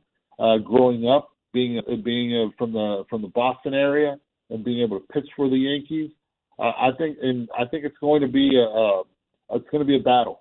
It's going to be a battle of two young pitchers being able to establish the inside part of the plate. The first pitcher to be able to do it, or if both pitchers are able to do it, they're going to go farther in this game than what we think they should. In other words, what I'm hearing is you think Schlittler has got a pair, so to speak. I wanted to say the word cojones. Yeah, right? But you can. But I don't know if I'm allowed to say it, but I just said it. Well, to quote the great Pedro Serrano, got big marbles. Yobu. Did you just mention Yobu? Jobu. Forget you. I'll do it myself. Eduardo, listen, we appreciate it. We know it's a busy day. Thanks so much for a few minutes. Have a great call tonight. Hey, you guys are the best, man. I appreciate you guys. Thanks. Thank you. That was excellent. Hey, he should be next in line for the next manager. Listen, he's managed before in Puerto Rico, and he's coached before, if I'm not mistaken. He was he was a bench coach as well. But I think that he gave you a lot of insight right there on not just the Boone stuff, which I think a lot of us kind of had an idea of what his answer might be, but just especially why Boone is as respected as he is, because what we see are the in-game managerial things, and even he told you, he made a mistake the other day when it came to Jazz Chisholm. But everything that is involved in that job now and what you have to be able to do it at an elite level. That's why people can scream and yell. And his job is different. Yeah, and people can scream and yell all they want. He ain't going anywhere, and I don't think he should. Let's get a couple of calls in on it. 800-919-3776. Art is in Connecticut. He's up next on ESPN New York. Art, what's going on, dude? Hey, great show, great talk. I just wanted to give a different perspective on Aaron. We're in an age of instant gratification, right? If you don't win in NCAA basketball, you're out. Any league, actually. But I'm going to just jump to the bottom line. He's managing by, analytics. Max Fried, Boston left their pitcher in. I think he went 117 pitches or something. Max could have finished the game, and he didn't. He was like, "You hit your pitch count, you're going. You're out." Art, I don't think that was it, because I heard David Cohn at the time talking about how some of the pitches were starting to leak and that Fried was getting a little tired. I think when we get caught up in what the pitch counts are, not all pitch counts are created equal. Some nights it is harder than others. Bobby O told me this back in the day when I was doing Mets pre- and post-game, and it's always stuck with me. There are nights where you could go out there and you could throw 120 pitches and it feels like you threw 30. Yeah. And there are nights that you could go out there and throw 40 pitches. It felt you can't pitch for another week. Yeah. So I can't stick. I don't think that's all those numbers in that moment as you think they are. You're hitting my point, though. I'm saying I think you look at Max in the eyes. Now, yes, he had a few rough batters, but look who came after him. I mean, come on. I understand that, but, Art, it's not always just looking a guy in the eye. A guy who is a competitor is always going to have that tough look. And to your point, Lou Brown knew Ed Harris had nothing left. I'm throwing everything I got at him, Skipper, and give you one more. No, you can't. You're toast. Yeah. And it's not just looking at him in the eye. He looked at him. He saw he was exhausted. Max Fried was done the other night. This thing that people get caught up with this thing, it drives me insane. You can't just look how a guy looks in the eye and all that. Well, that's how a lot of people grew up, right? When they talk about the older managers and stuff like that, they hear the stories of, the guts and glory stuff, but they don't hear about the 50 other times that it went the wrong way. Oh, yeah, I got it, Coach. I'm good. I'm going to dig down deep. And it's out of here. Exactly. So they don't get those. They don't hear that. I sold that one time in high school. No, I got it left. Yeah. Bang! Bomb! Out of here. Damn it. Tie game. Point being, though, when David Cohn talks about it, and he's watching all of the little mechanics of the guy and the things that play out, and he says, yeah, that's starting to get away from him a little bit here because the ball is like here's what I would – baseball fans don't watch the game this way. I rarely do, but I remember to do it sometimes because of some of the things that I learned working with Bobby Ojeda over the years. If you sit and you just watch where the pitches go and you just watch a game normally, you're not seeing everything. You have to sit and watch where the catcher is setting up, where the ball ends up, what the body language of the pitcher is, all of those things, how annoyed he is, what does he have left. Like the other night, you'd look at him and you say, he's not sweating all over the place. He doesn't look like he's working that hard. But you don't know. Might not be a sweater. Skinny guys don't sweat. You may not know. I don't know, man. I think if you pay attention to everything with it, you're going to keep become smarter. You're going to keep hearing this because it's always going to be a section of the fan base that believes that he should do something else. But it's up to Boone to go with his gut feeling, because at the end of the day, to what Eduardo was saying, he knows this team better than anybody. He knows his guys. So he don't have to – he can look at Max and see, yeah, he's done. And Max don't have to tell him or articulate. But, of course, Max's job is to tell to everybody else, I would give him whatever he needed, because that's the athlete, but that's the hero line. And we all are heroes in our own story. Yeah, exactly. Except me, I really am the hero. Bart and Carlin. I'm the sidekick in my story. No, you're not. Sidekick don't get no. Sidekick can live a regular. I hope one day we can go and we can follow Robin and see how his life is. He probably got a bunch of chicks. He probably got a cool life because he ain't at the big mansion. He ain't got to go to somebody. He probably got a nice 2-story condo. You know what I mean? No pressure. And you're not getting bothered all the time. And nobody's trying to kill you. You know what I'm saying? I want to kill Batman. Nobody ever said that. I'm gonna get Robin. I gotta go get Robin. You know what I'm saying? Like, being Robin's pretty good. You know what I'm saying?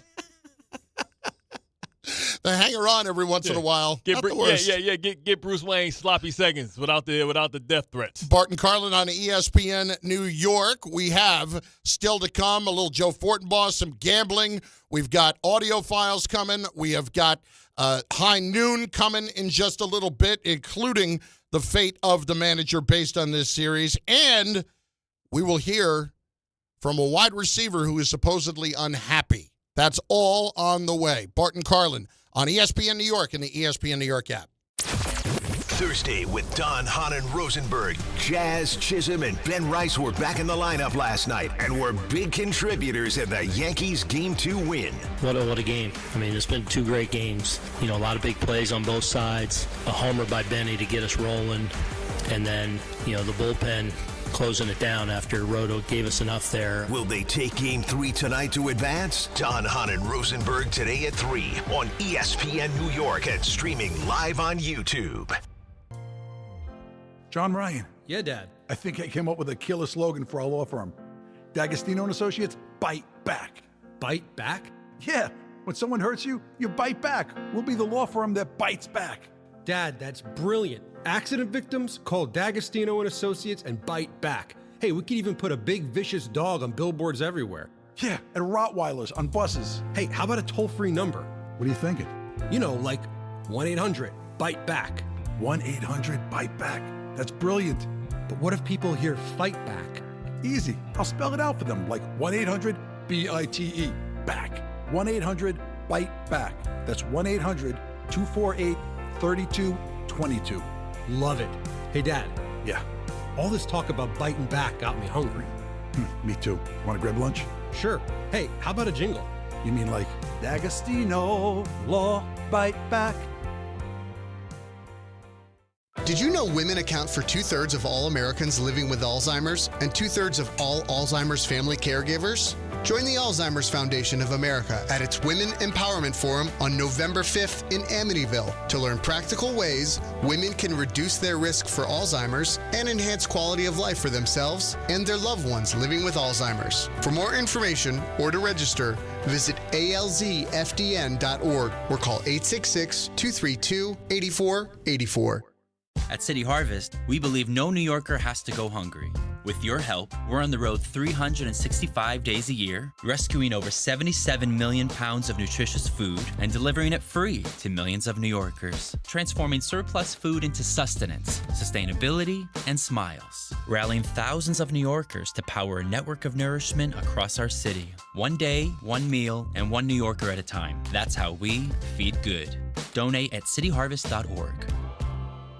Friends, it's football season, the best time of the year. You should be out there tailgating, cheering on your team, and enjoying every Sunday. But if you're dealing with neck pain, back pain, sciatica, or nerve pain, even getting off the couch can feel like a challenge. You don't have to live like that. There's help. Dr. Jay Shaw at Sandwell Pain is New Jersey's top pain specialist. He's Ivy League trained, double board certified, and is dedicated to helping you get back in the game. Here's what makes the difference. No surgery, no scars, no long recovery, no pain medication. Just precise, non-surgical image-guided procedures that deliver real results. Dr. Shaw treats neck pain, back pain, joint pain, migraines, nerve pain, and sciatica with a plan that's customized for you. Same-day and next-day appointments are available, and with offices in Woodbridge, Livingston, and Inglewood, relief is always close. So don't let pain keep you on the sidelines this season. Visit SandwellPain.com to call, text, or book online. Most major insurances are accepted. That's SandwellPain.com. Relief is closer than you think, and it starts today.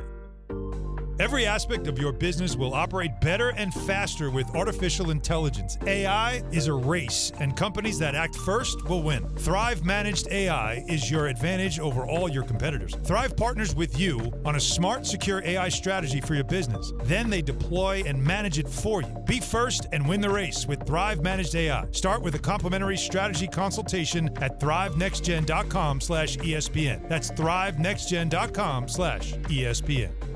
Hey, fans! Welcome back to Fansville's Cheers and Tears. Oh. Okay, so like everybody deals with losing, right? To a rival on a last-second field goal. Whatever, it's fine. I'm totally fine. But I cope with losing with an ice-cold Dr. Pepper. Those 23 flavors are like so delicious. They totally wash away the pain of your college football team taking a big fat L. College football, it's a pepper thing. Life insurance. Why are you putting it off? Can't afford it? Too much hassle? Think you don't need it? There's lots of excuses for putting off life insurance. But if you weren't there, who would pay the mortgage and other bills? With Ethos, you could be covered in 10 minutes and boom, family protected. Ethos, fast and easy online term life insurance. Up to $2 million in coverage with no medical exam. Some policies as low as $1 a day. Answer a few health questions and get your free quote at ethos.com/play. That's ethos.com/play.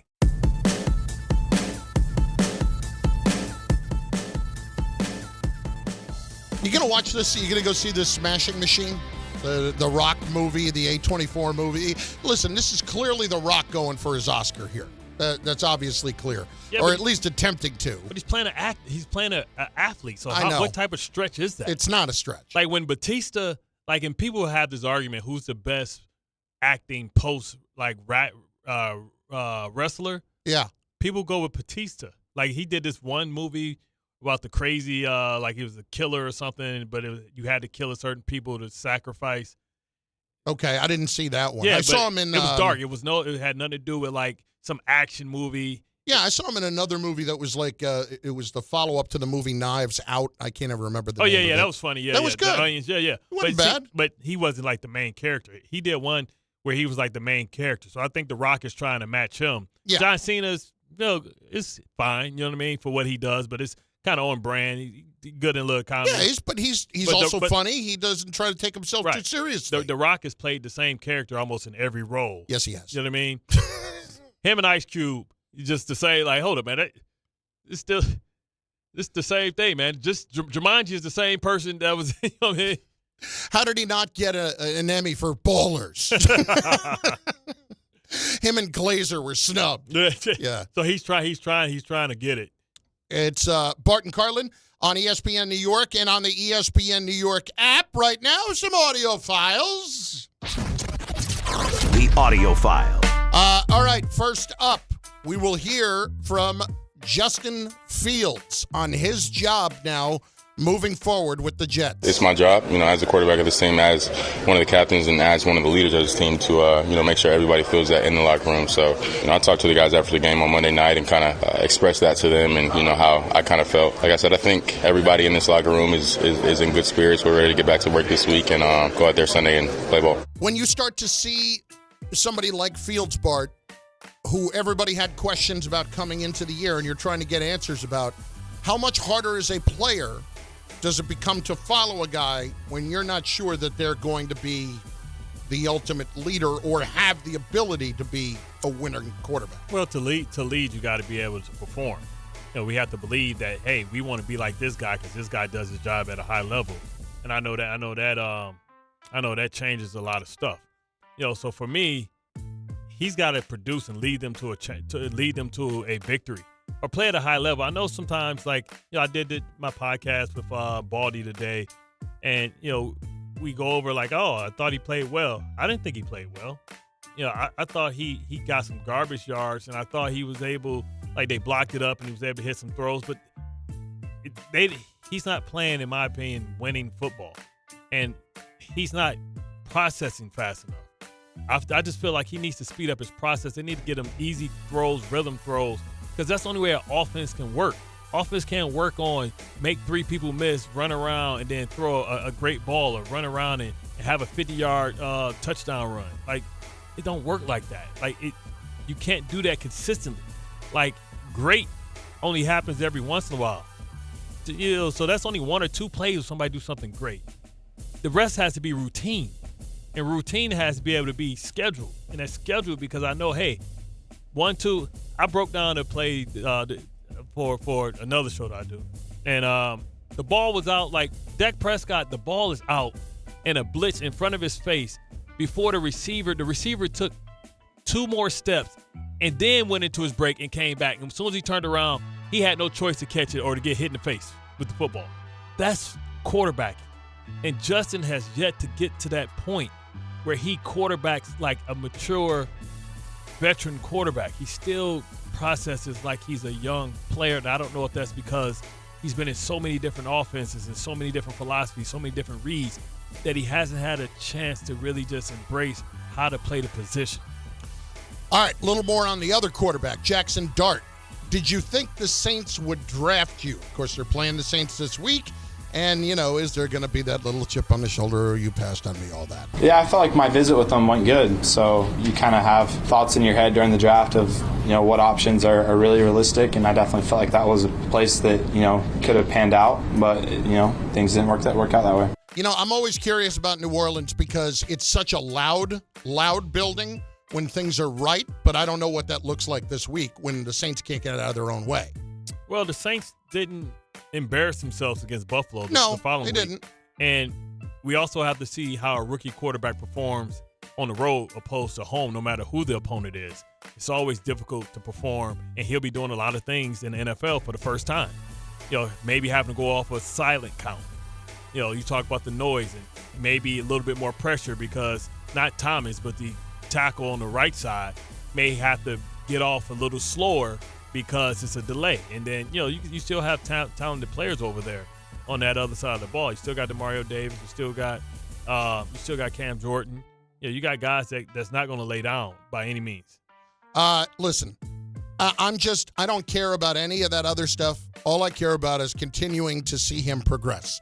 And I think no matter who it is, when you go on the road, it will do a lot for your growth if you can play well on the road. Yeah. Buzzkill, though, if you beat the Chargers and then lose to the Saints. Accurate. Like I said, just keep seeing some real progress. A.J. Brown was asked yesterday if he's still happy in Philly. I did it to myself, but this is my home, man. I love it here. But you just see frustration because obviously, we want to be great, and most definitely, I want to be great as well. He hasn't gotten the ball very much so far this year. Naturally, that is going to start to become a thing. And what happens? The Eagles are 4-0, by the way. Yeah. And this is, little things like this come out. You can be 4-0 knowing that you're not playing good enough to beat the elite teams when it comes time to play and when it really counts. And it can be a frustration of why you aren't there yet. And that's what the season is about, building up to a spot. And for everybody that thinks that he's selfish, understand that players want to win, but they also have individual goals of maybe going to the Hall of Fame. Yeah. And if I'm sitting here and, I'm just not getting the ball because the offense is inept, then it's like, what are we doing here? Like, I want to win, but, would you rather win championships and be a backup player, or would you rather lose and be actually the reason why you lose because you're playing and you're a member of the team?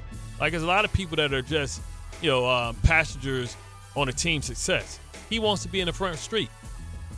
Last two.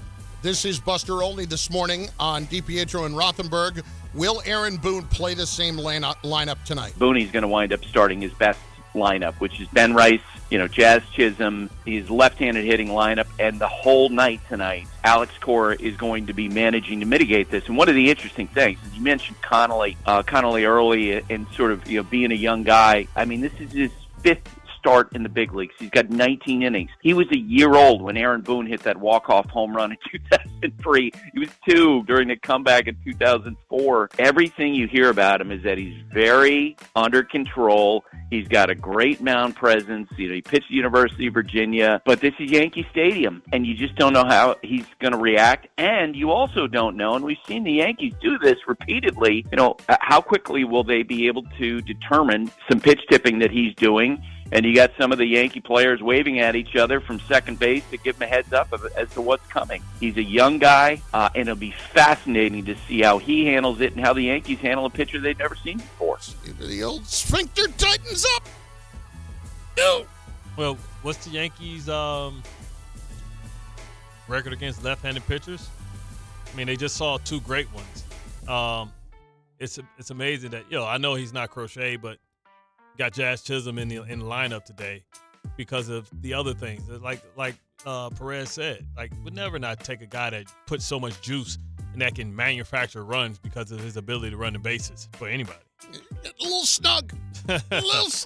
Lastly, here's Buster on whether Boone will trust Luke Weaver tonight. The fact that he used him in the spot that he did in Game 1 tells you that trust is still there because he remembers Weaver from last year and at times when he's been so effective. But I do wonder if this is going to be a case where he's going to have someone warming up and he's going to be ready to move quickly. The fact is that tonight, if Schlittler doesn't take the Yankees deep into this game, they're going to need to trust him, especially with the 3 key relievers all having worked on back-to-back days. They're going to need Luke Weaver at some point tonight. It does feel like one of those games where, and we've seen in this great history between the Yankees and the Red Sox, heroes emerging, whether it's Bucky Dent or Dave Roberts. Heroes will emerge in this game tonight. Schlittler gets him 5. And if he gets him 6, that is an incredible bonus. If Schlittler gets them 5 and, keeps it under 2 runs, I think the Yankees are going to win this game. Okay, so what are you predicting final score then? I think it's going to be another tight game. I think it's another 4-3 type game, 3-2 type game. I'd be surprised if it was a blowout game either way. 800-919-3776. See if we can make some money along those lines. In moments, Bart and Carlin on ESPN New York. I want to remind you that Game Time is brought to you by Tullamore Irish Whiskey. Because when it's game time, it's tally time, 8 o'clock. Yankees hosting the Red Sox. It's a decisive Game 3 of their wild card series up the Bronx. Play-by-play can be heard right here on ESPN New York, on the ESPN New York app, and you can see it on ESPN as well. 3 o'clock this afternoon. Tigers in Cleveland. Cleveland making it a little bit difficult on the Tigers. The Guardians and Tigers, 10:50 this afternoon, and on ABC 7. And at 5 o'clock, Padres in Chicago to play the Cubs on 10:50 and on ESPN TV. Tullamore Dew is the original triple distilled, triple blended, triple cask matured Irish whiskey. Be sure to grab a Tullamore Dew or try the new Tullamore Dew Honey during today's action. Glasses up to enjoying Tullamore Dew responsibly. Jets football once again returns to MetLife Stadium. See your New York Jets face off against the Dallas Cowboys on Sunday, October 5th at 1 p.m., presented by Atlantic Health System. Play action, bootleg out to the right, Justin Fields, and he will trot into the end zone with a misdirection touchdown. Get your seats now at nyjets.com/tickets. Once again, that's nyjets.com/tickets. Health surprises can change your life in an instant. You've seen it happen to others, but it doesn't have to be your story. At Princeton Longevity Center, we customize actionable and proactive health plans to maximize your lifespan and take control of your health. Our Cancer Check program combines cutting-edge technology with top medical expertise to keep you ahead of potential risks. With advanced full-body imaging, genetic testing, and multi-cancer detection blood tests, we look for even the earliest signs of problems. Results are analyzed by expert physicians who craft a personalized plan to safeguard your future. You're not just a patient, you're a partner in your health journey, backed by a team committed to helping you live longer, healthier, and more vibrantly. Our programs have saved hundreds of lives and empowered countless others to take control of their health. Be proactive with your health for the ultimate peace of mind. Call 888-8000-PLC or visit PrincetonLongevityCenter.com. 1-877 Cards for Kids. KARS Cards for Kids. 1-877 Cards for Kids. Donate your card today. 1-877 Cars for Kids. KARS Cars for Kids. 1-877 Cars for Kids.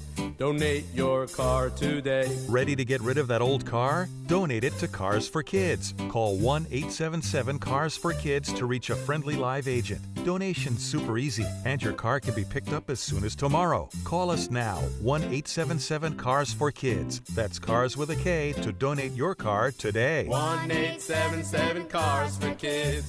Donate your car today. Did you know you can donate real estate too? Go to carsforkids.org. That's carsforkids.org. Hey! My dad is bringing home the best birthday cake ever! It was my 5th birthday, and my dad was bringing home the cake. Should have been here a half hour ago. The cake never made it, and neither did my dad. That was the day a drunk driver killed my dad. Daddy? Impaired drivers take lives. Think. Sponsored by the New York State Governor's Traffic Safety Committee. Aired in cooperation with the New York State Broadcasters Association. Out here, it's football season, where nothing beats backyard grilling, gathering around the fire pit, and cheering on your favorite team with friends. The yard is mowed, the lights are strung, and the grill is warming up. Whether you need to fill up your propane, get a new grill, or even a generator, out here, it's game day. And we're ready for it. Tractor Supply, for life out here. Now that I'm a dad, I can't stop thinking about what would happen to my kids if something happened to me, like losing the house or not affording college. Yeah, that used to keep me up at night too. It's why I finally got life insurance from Ethos. It's 100% online. No medical exams, just a few health questions. I got $2 million in coverage for around $2 a day. I never realized it was that simple. Get your free quote at ethos.com/game. That's ethos.com/game. Rates may vary. Bill monthly. Sample rate 10-year term life policy for a 35-year-old healthy non-smoking male. From the regular season to the Super Bowl, ESPN New York is your destination for football. We've got crazy fans. If the Giants somehow beat the Cowboys, I'm going to take a dump on your head. You can feel good because you're a damn football team. Expert analysis. Marcus Spears joins us now. ESPN NFL analyst Damian Woody. Mel Kiper Jr. The Hall of Famer Steve Young. He's kind of our resident general manager, Louis Riddick. We got Mike Tannenbaum right now. And all your fantasy and wagering needs. This is ESPN New York. We are football.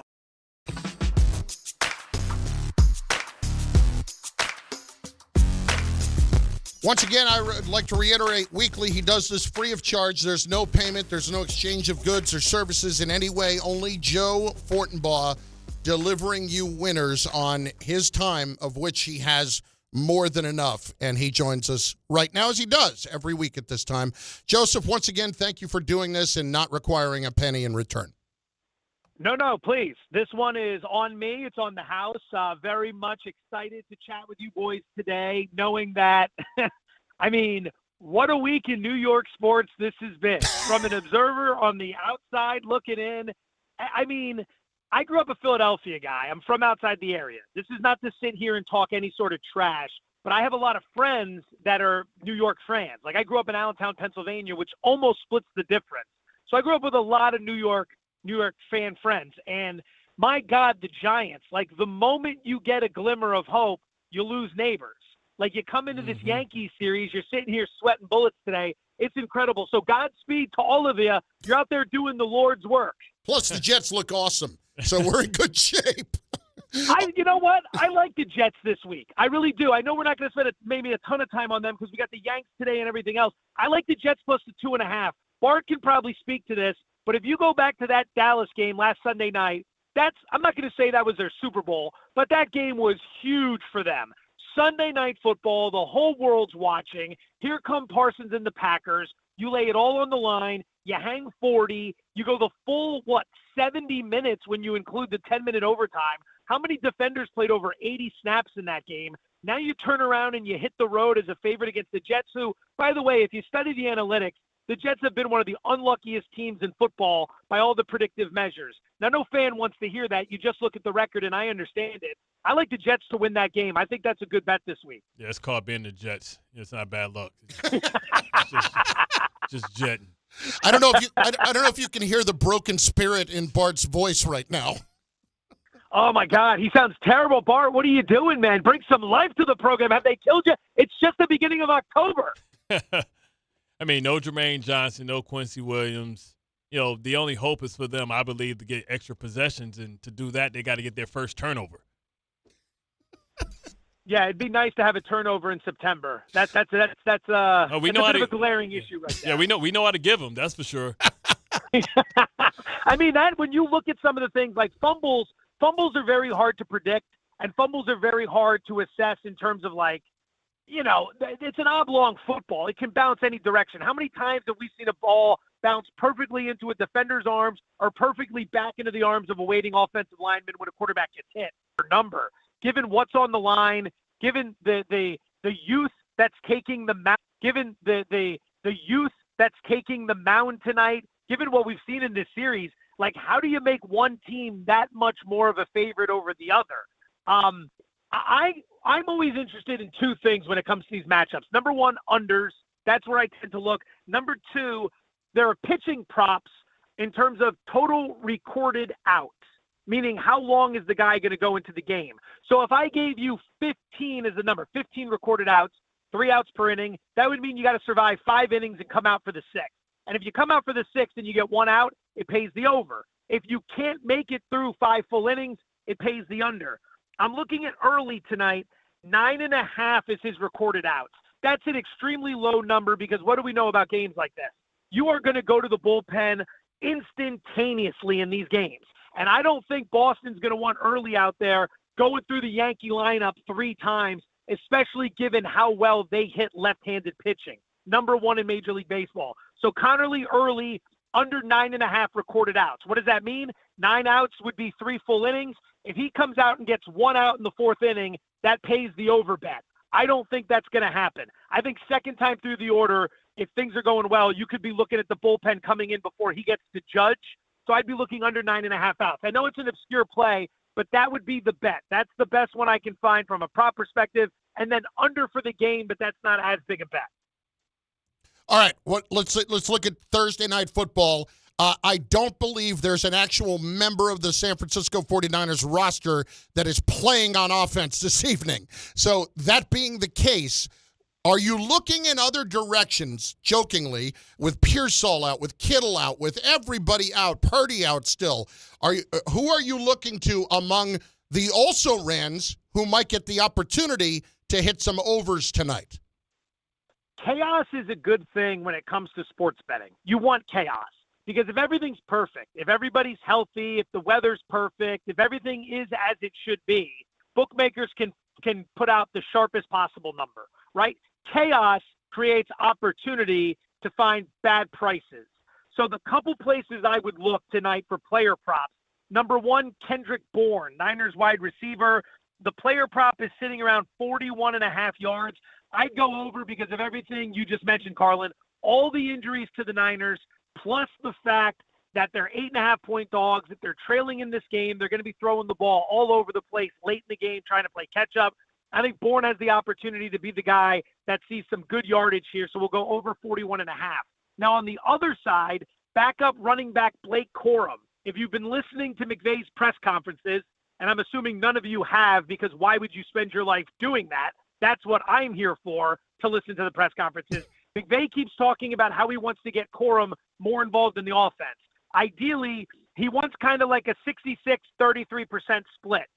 You're going to have Kieran Williams getting about 66% of the workload and then 33% for Corum. All right, that's a good thing because last week that got him about 9 carries. 9 carries at 4 yards per carry gets you 36 yards. His player prop tonight is 32.5 yards. I'd go over that because, again, if the Rams are leading late in the game, they're going to be running the ball trying to kill off the clock. So I think those are 2 props you would look at. Corum over rushing yards, Bourne over receiving yards. Now, as far as the game is concerned, you can't in good conscience come out and bet the Rams at 8.5 right now. I mean, there were plenty of opportunities to take advantage of the injury news. Now we're paying peak prices. So for those who like the 6-point teaser, which is where you can take the 8.5-point spread, drop it down to 2.5. See what we did there? 6 points down to 2.5. Hey, we only need to win by 3. This is great. Well, there's a catch. You need a second team to do it as well. You could take the Jets. They're catching 2.5. Bump them up to 8.5. I think that's a good teaser leg. Panthers, Cardinals, Bills, all good teaser legs as well. So I'd be looking 6-point teaser. Unless you like the Niners, you're getting a good price there. Total-wise, I'd be looking under 44.5. I'm just not sure we see a lot of second-half scoring given the situation that the Niners could be in tonight. Giants number opened up. The Saints, I believe, minus 2.5, and now it's other way around. It's completely swayed. So what has led to the movement in this line? And correct everything I just said. Giants open 1.5. Now they're 2-point dogs. So we've seen a 3.5-point move in favor of the Saints. Now, why did it open 1.5? Well, you got a Giants team that's off a really nice win against the Chargers, who were undefeated. Jackson Dart looked solid in that game, especially from a rushing perspective. People are excited, and the Saints also stink in tremendous fashion. They played well last week and still lost by double digits. And, that's a good thing. It's like, hey, man, you see how good the Saints look? Well, they still lost by 12. Yeah, but they look really good. It's like, okay, that's not really a high threshold for the Saints team. So that's why you see the spread come out where it is. But immediately the sharp guys jumped on New Orleans for a couple reasons. Number one, obviously the Malik Neighbors injury. That's going to kill the offense. Number two, if you're the Saints, you're at home. What do you want to do here? You want to run the ball. The Giant defense was supposed to be one thing. It has not been that one thing. They have not been very good. They're getting killed on the ground. And if the Saints can run the ball in this game, they can keep their defense on the sidelines rested. They're going to have the crowd noise at their advantage, or at least they should. Giants fans will probably travel pretty well for this game. But I think that's what's leading to the Saints getting all the love in this game. You got a rookie quarterback on the road, hostile environment, first road start, no star wide receiver. Other teams should be able to run. That's where the Saints are. But it's like, what am I going to do? I'm going to lay points with Spencer Rattler with the way these guys have played? It's a tough one. It's a tough one there. So that's kind of the explanation for all of that. Sharp guys are looking at the Saints. Sharp guys are looking at the Jets. A few others. The Denver Broncos are catching a ton of love this week. Philly was a 4.5-point favorite. It's down to 3.5. Philly has been very, very lucky this season in terms of some of the metrics we study. They have been very fortunate. Denver should be able to run the ball. They should be able to play D. Don't be surprised if you get an upset there. I love it. And I was just going to leave it as is when you had me at what am I going to do? Lay the points with Spencer Rattler. I was done. Right. I always want to get out on the high note, and you still deliver more, and you do it all free of charge, and it couldn't be more, somewhat appreciated. Thanks for the time, Joe. No. I'd like to thank Bart Scott for showing up to ask one question. One question. What, are we taking the segment off? No, because, what are we doing? Listen, you cooking with fish grease, and I ain't want to get in the way of this locomotive that was running down. You was coming out like Rain Man. I thought you were Russell Crowe in Beautiful Mind. You know what I'm saying? That's smart. Yeah, that's smart. I may have misstepped there and judged you a little too quickly there, and when you were really just trying to do me the favor of being a good host. All right, thank you for that. Previous comment retracted. And as you know, I am best at just getting in the way. And if you're not getting, right, and we know you're not getting paid, but you can also write this off as charity, right? You can say, hey, I normally get paid. He worked with me for a year and a half. Of course he did.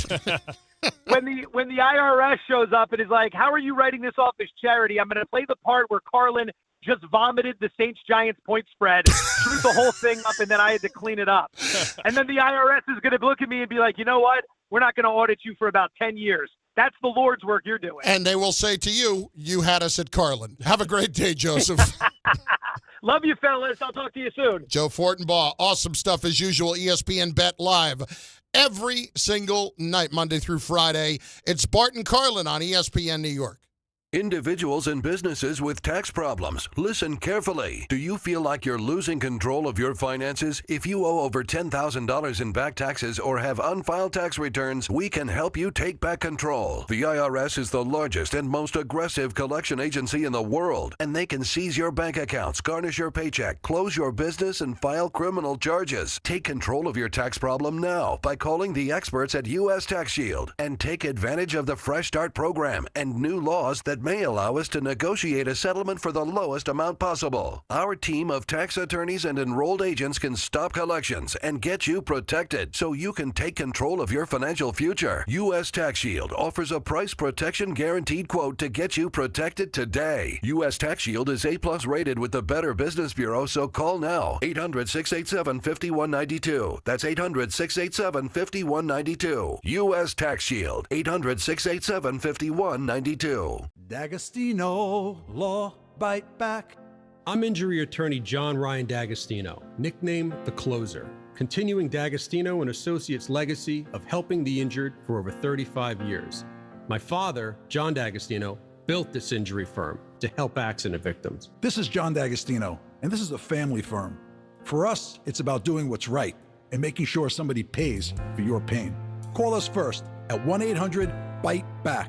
That's 1-800-BITE BACK. They call me The Closer because big or small, in court or out, I'm fighting to get the job done, to win, to get you every dollar you deserve.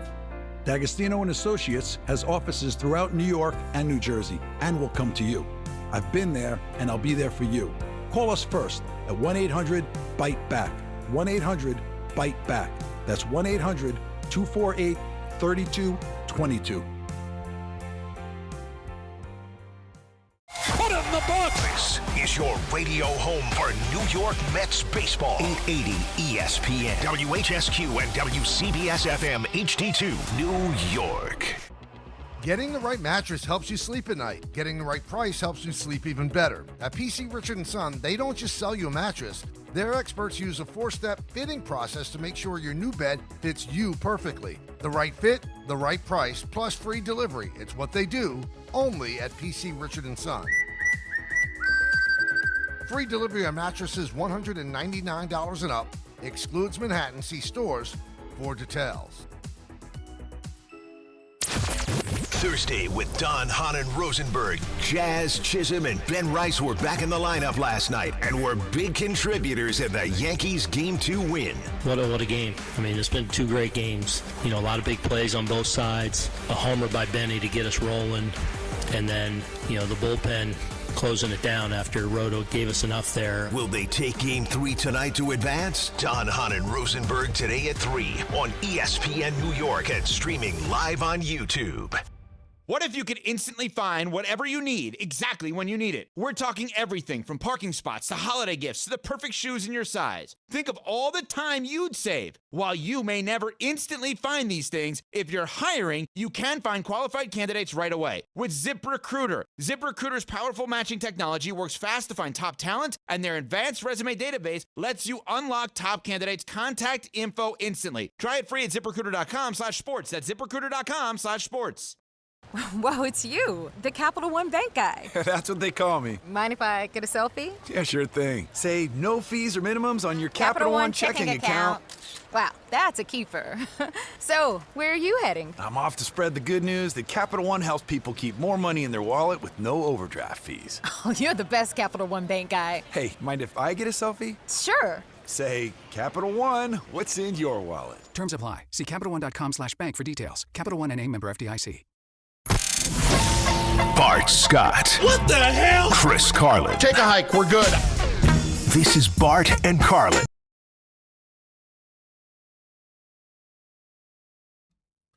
Get there. Get your comments in. Be a part of it all on YouTube. You can watch. You can listen on the ESPN New York app. And, of course, on ESPN New York. I am Carlin. He is Bart. It is Bart and Carlin. It is noon 03, which means what? It's the Power Hour.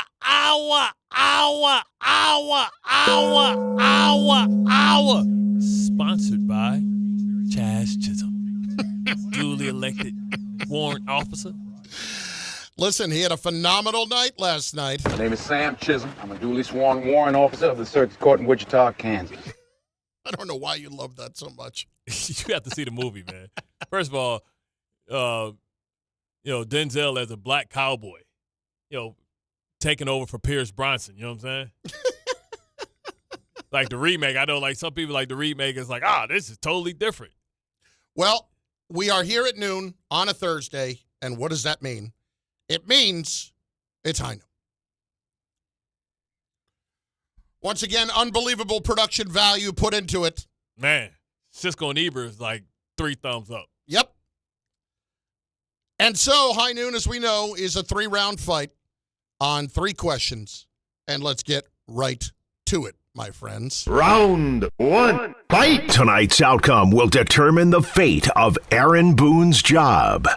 You're damn straight, and it should. I mean, we got high expectations around here. I mean, 7-8 years, that is long enough. Like, yes, you got to the World Series, but sometimes to go from good to great, you got to make a change. You got to shake it up. And we know you're not going to change it at the top with Cashman. He's the third Steinbrenner. So now you got to go out there and you got to figure out who can we get to get these guys over the edge. Who that is, I don't know. But, you cannot continue to waste the prime of Aaron Judge, who might be the greatest modern-day right-hand hitter in baseball history. I think it's a fair point you make about the right-hand hitter thing. I unfortunately don't agree that tonight is going to determine it, because why would it? If there was going to be any changes over the last 8 years, they would have happened, and they haven't. And I don't believe the Yankees will do anything, because they do like the way Aaron Boone handles not just the media, handles his players, takes all the bullets publicly for them, does all the ancillary things that are around being the Yankees manager that not everybody does, and does well. He does all of them exceptionally well.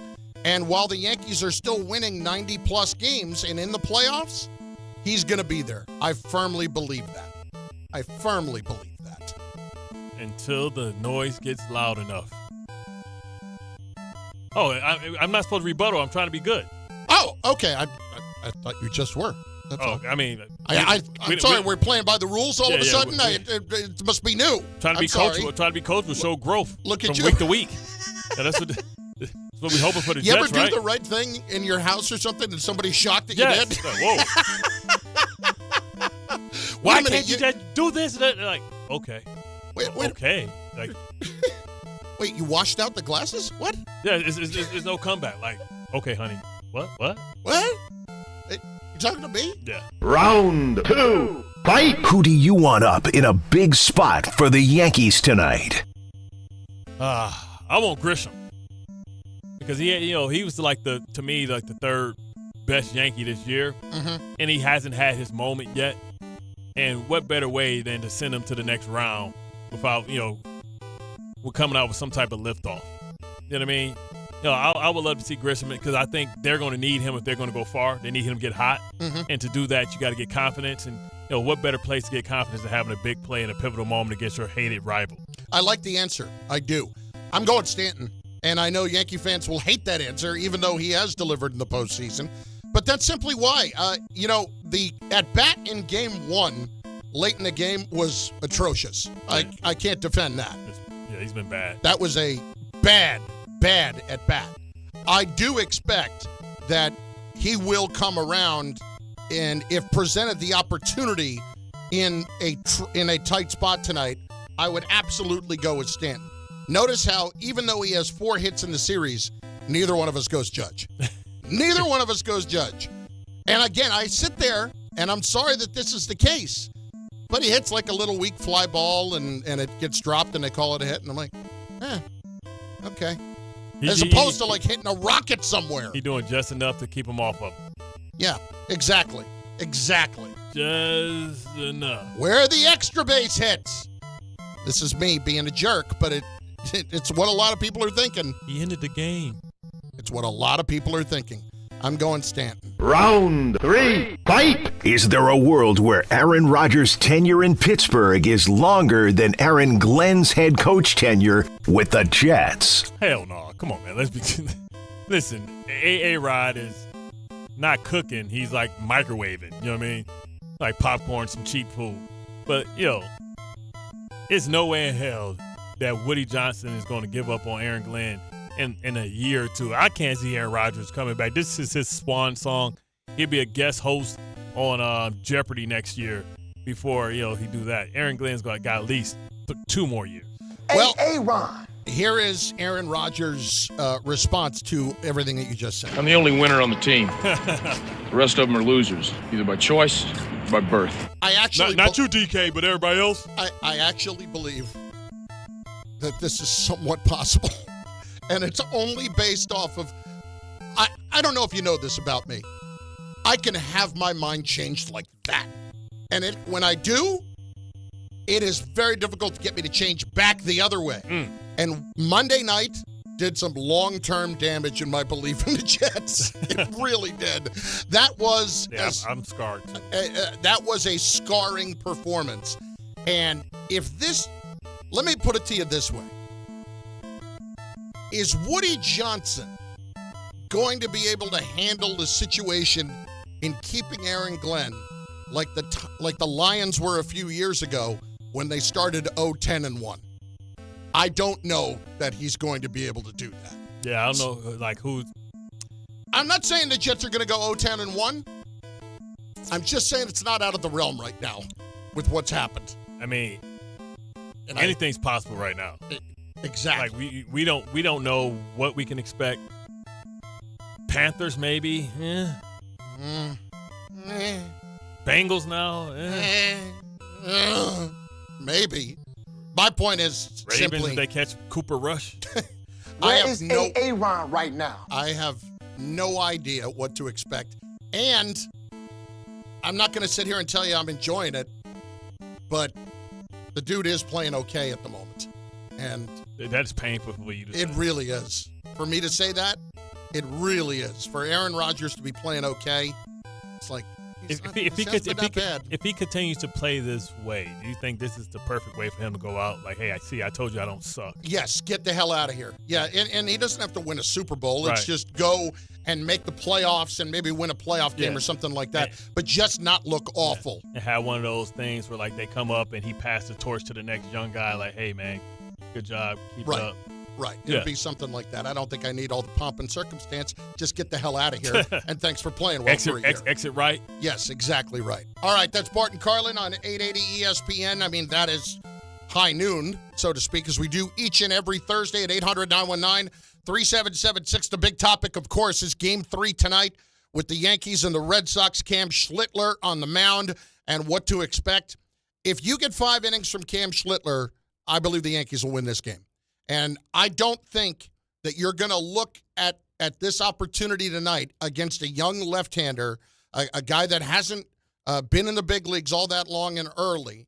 And you heard Joe talk about it a few minutes ago. The over-under on outs that he can get is 9.5, and he's taken the under on that. The Red Sox are going to be incredibly aggressive. Oh, they're going to jump on him quick. Yeah. First pitch swing, all that. They're going to do everything they can to throw the fear of God into the Yankees and throw the fear of God into Boone, and they'll take all the chances they can. To get in that, they got to get in that bullpen, man.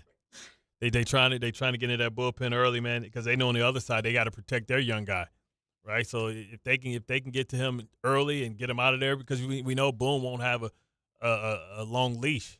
You can get him out of there in the second inning, first, and look, they're not going to – Schlittler's not going to be out there giving up 4 runs. Right. That's not going to happen. Like, it's going to be, you might give up max. 2, and then we'll see. Yeah. And then we'll see what happens. Like, if he gave up a 2-run shot, the next inning or within a batter or 2, they're going to have somebody warming up. So out of these – that's what I'm saying. Out of these 2, like,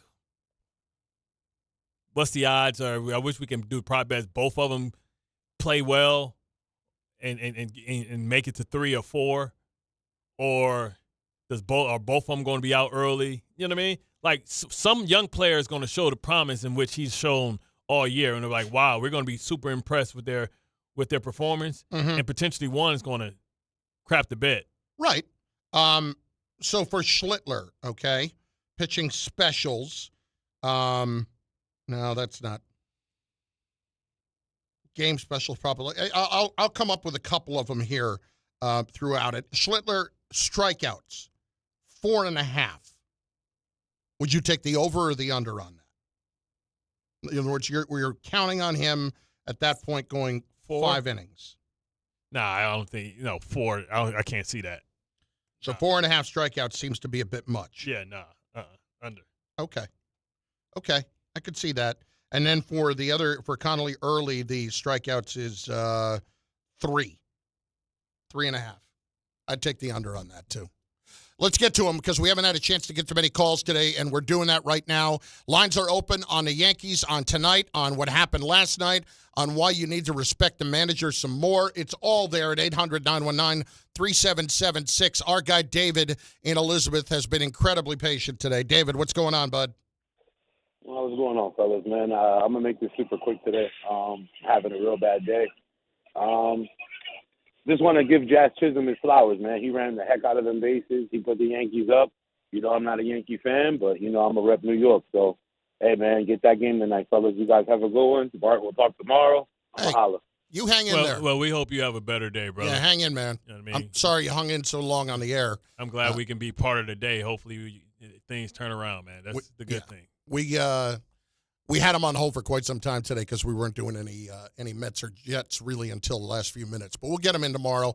Let's get to Artie in Brooklyn. Artie, what's going on, dude? You're next. 880 ESPN and the ESPN New York app. Switching it to the Jets. Sorry about that, guys. But I got to get your take, and I think Bart already told me about Fields' play because in the beginning you're listening to AG, and I'm going, this guy is Tomlin. This guy, and then he gets rid of Gibson. Here's my one thing about Gibson. Fine, you cut him. I think there was like this big debate on the guys in the practice squad. This guy Pritchard was playing good, and some other guy was playing good. When you cut somebody, you better have a replacement. That's the only reason why Clemens is playing. And the thing is, when I'm looking at the first kickoff and I see Isaiah Davis catching the ball on the goal line, I go, does he know the rule? Who's responsible? Is that the special teams coordinator? AG is the coach. He's responsible for everything. So then he puts in, so then you have your second best running back, who's a big part of your offense, was dealing, right? And then he's returning kicks. And I'm sitting there going, what the it's not like he's the fastest guy in the world. What the hell are you returning kicks with him? Lo and behold, he gets hurt. Somebody ask him, AG, why do you think Tyreek Hill doesn't return kicks? Why do you think that is? Because he's going to get hurt. On these special situations. That's what I mean. That's bad coaching. And then the thing that I'm looking at is Glenn and Fields. And Bart, you already told me, but I'm thinking Fields is playing pretty good compared to I'm thinking he could develop, but now you got me convinced. Look, I don't care what the heck happens. They got to trade Hall and get the best chance to get their quarterback for the draft. And I think that's the kid from South Carolina, the kid Sellers. Thanks for. All right, Artie. I'll tell you this. Talking to people the last couple of days, Breece Hall's getting traded. He's going to get traded here in the next few weeks. Well, it's going to be hard to trade him with with Braylon Allen potentially being out for. He's on IR. Yeah, it could be longer than 4 weeks. It could be the short. He's getting a second opinion. When you talk about second opinions. If he doesn't get traded, that's the only reason why. That's it. Then they're just short on bodies. And then if that's the case, if you can still get something from him and the Jets are sitting at 1-5 or 1-6. Get a fourth for Breece or maybe a fourth contingent, maybe a third. Yeah. If a fourth that can turn into a third with what he does when he gets wherever he's going to go. Do you think Breece is going to get moved? I do. Yeah, I think it depends. Well, it don't depend. It depends. If we continue to lose, all things can change if you beat Dallas, and then it's a crapshoot in London. I know Denver's playing well, but it's London. Yeah, it's a crapshoot. Sleep time, they're leaving 2 time zones. They can go to London and play like the Chargers played in MetLife last week because of the time differences and all that type of stuff. So, but if not, you're going to start selling pieces off, and that's just what it is. Listen, they don't have many pieces. I don't expect that they're going to. I don't expect that they're going to start winning a ton of games all of a sudden. I want them to, but I would be very surprised if Breece Hall is a Jet by the end of the season. And I got to tell you, too, even though he's playing well, he's playing all right, I don't think that comment really went I don't think people were in love with that comment the other day. Yeah, and, especially it made so much news and everybody, because what he said, right, and how he said it, and he's a soft-spoken guy. And you can see his frustration. Yeah. No, there's no question about that. Yeah, buddy. But I'm talking about 2 for 1 for the teeth cleaning. I don't know. I like the Richard instead of the mustard. We got to put some production behind it. You know what I mean? So that people can know what we're talking about. Like we got to put the Kendrick Lamar beat behind it. We could do that. You know what I'm saying? We do that. I'll lace the Richard over the top of it. Then y'all can hit it. Somebody got to do it. I'll get it. Somebody got to do it. I'll get it done. Richard! Hello, Richard. Hi, Chris. Hi, Bart. This is to Jackson Dart. Jackson, there's only one quarterback in the New Orleans Saints history who was taken in the first round. You know who that was, fellas? I'm guessing Archie Manning. Archie, 1971. Yeah, I'm not guessing. I know number one over. That's unbelievable. Listen, Chris, is this the first time ever? Now, I may be wrong. The Knicks and the Yankees, if the Yanks win tonight, have beaten the Celtics and the Red Sox 6 months within each other? It's pretty rare that this would happen. Yeah, I have no freaking idea. I don't either, but I don't remember it ever happening. What is it with you and Bart that I am your personal Google? Like that, I gotta know everything. Stump the swap. Now, Bart, you probably were too young. Chris, you were too young, maybe. That game last night and the game Tuesday night definitely brought me back to the Kansas City Yankee playoff 76, 77, 78. Man, those games were unbelievable with Brett Nettles and all those guys. Forget about it. Patek. Oh, those were great games. That's what last night reminded me of. So that was great. My choice, I wouldn't play Stanton tonight. I'd play Ben Rice as my DH. Doesn't sound right, but that's what I would do, and I put Goldschmidt at first. That's just my choice. Yeah, I don't... Go ahead. Yeah, go ahead. No, please finish. But Max Fried, do you see him in any way at all coming in for one lefty batter tonight? No. No, not at all, huh? No, this is not the World Series. If we got much further, and I know that the season is on the line, but no, I don't see that happening here. I don't. And I saw somebody else on the chat brought up the possibility, do you think there's any way that the Red Sox would turn to Crochet if they needed to? And the answer to that is no. They're not going to do that with either guy because they're not going to put them out there on a day's rest, even though the season is on the line. They're going to want to line them up for the next round if they can, and there may not be a next round, but there is a degree of you play for today, but in the early rounds of this, there's only so much of that. Yeah. There's only so much of that. Everybody, who's the guy from the Giants that did it? But that was the World Series, like you said. Well, Randy Johnson did it against the Yankees in the Bumster. Oh, Madison Bumgarner? Yeah, man. Yeah. When the Bumster did it, man. Yeah. Randy Johnson and Schilling both did it against the Yankees. That's a World Series. That's Game 6, Game 7. And that is, hey, we have to wrap this up. We have to find a way to get this done. 800-919-3776. How about Neil in the Bronx next? Neil, what's up, baby? What's up, baby? The Boston Red Sox better show up with a suitcase and passport because they're going on vacation tonight.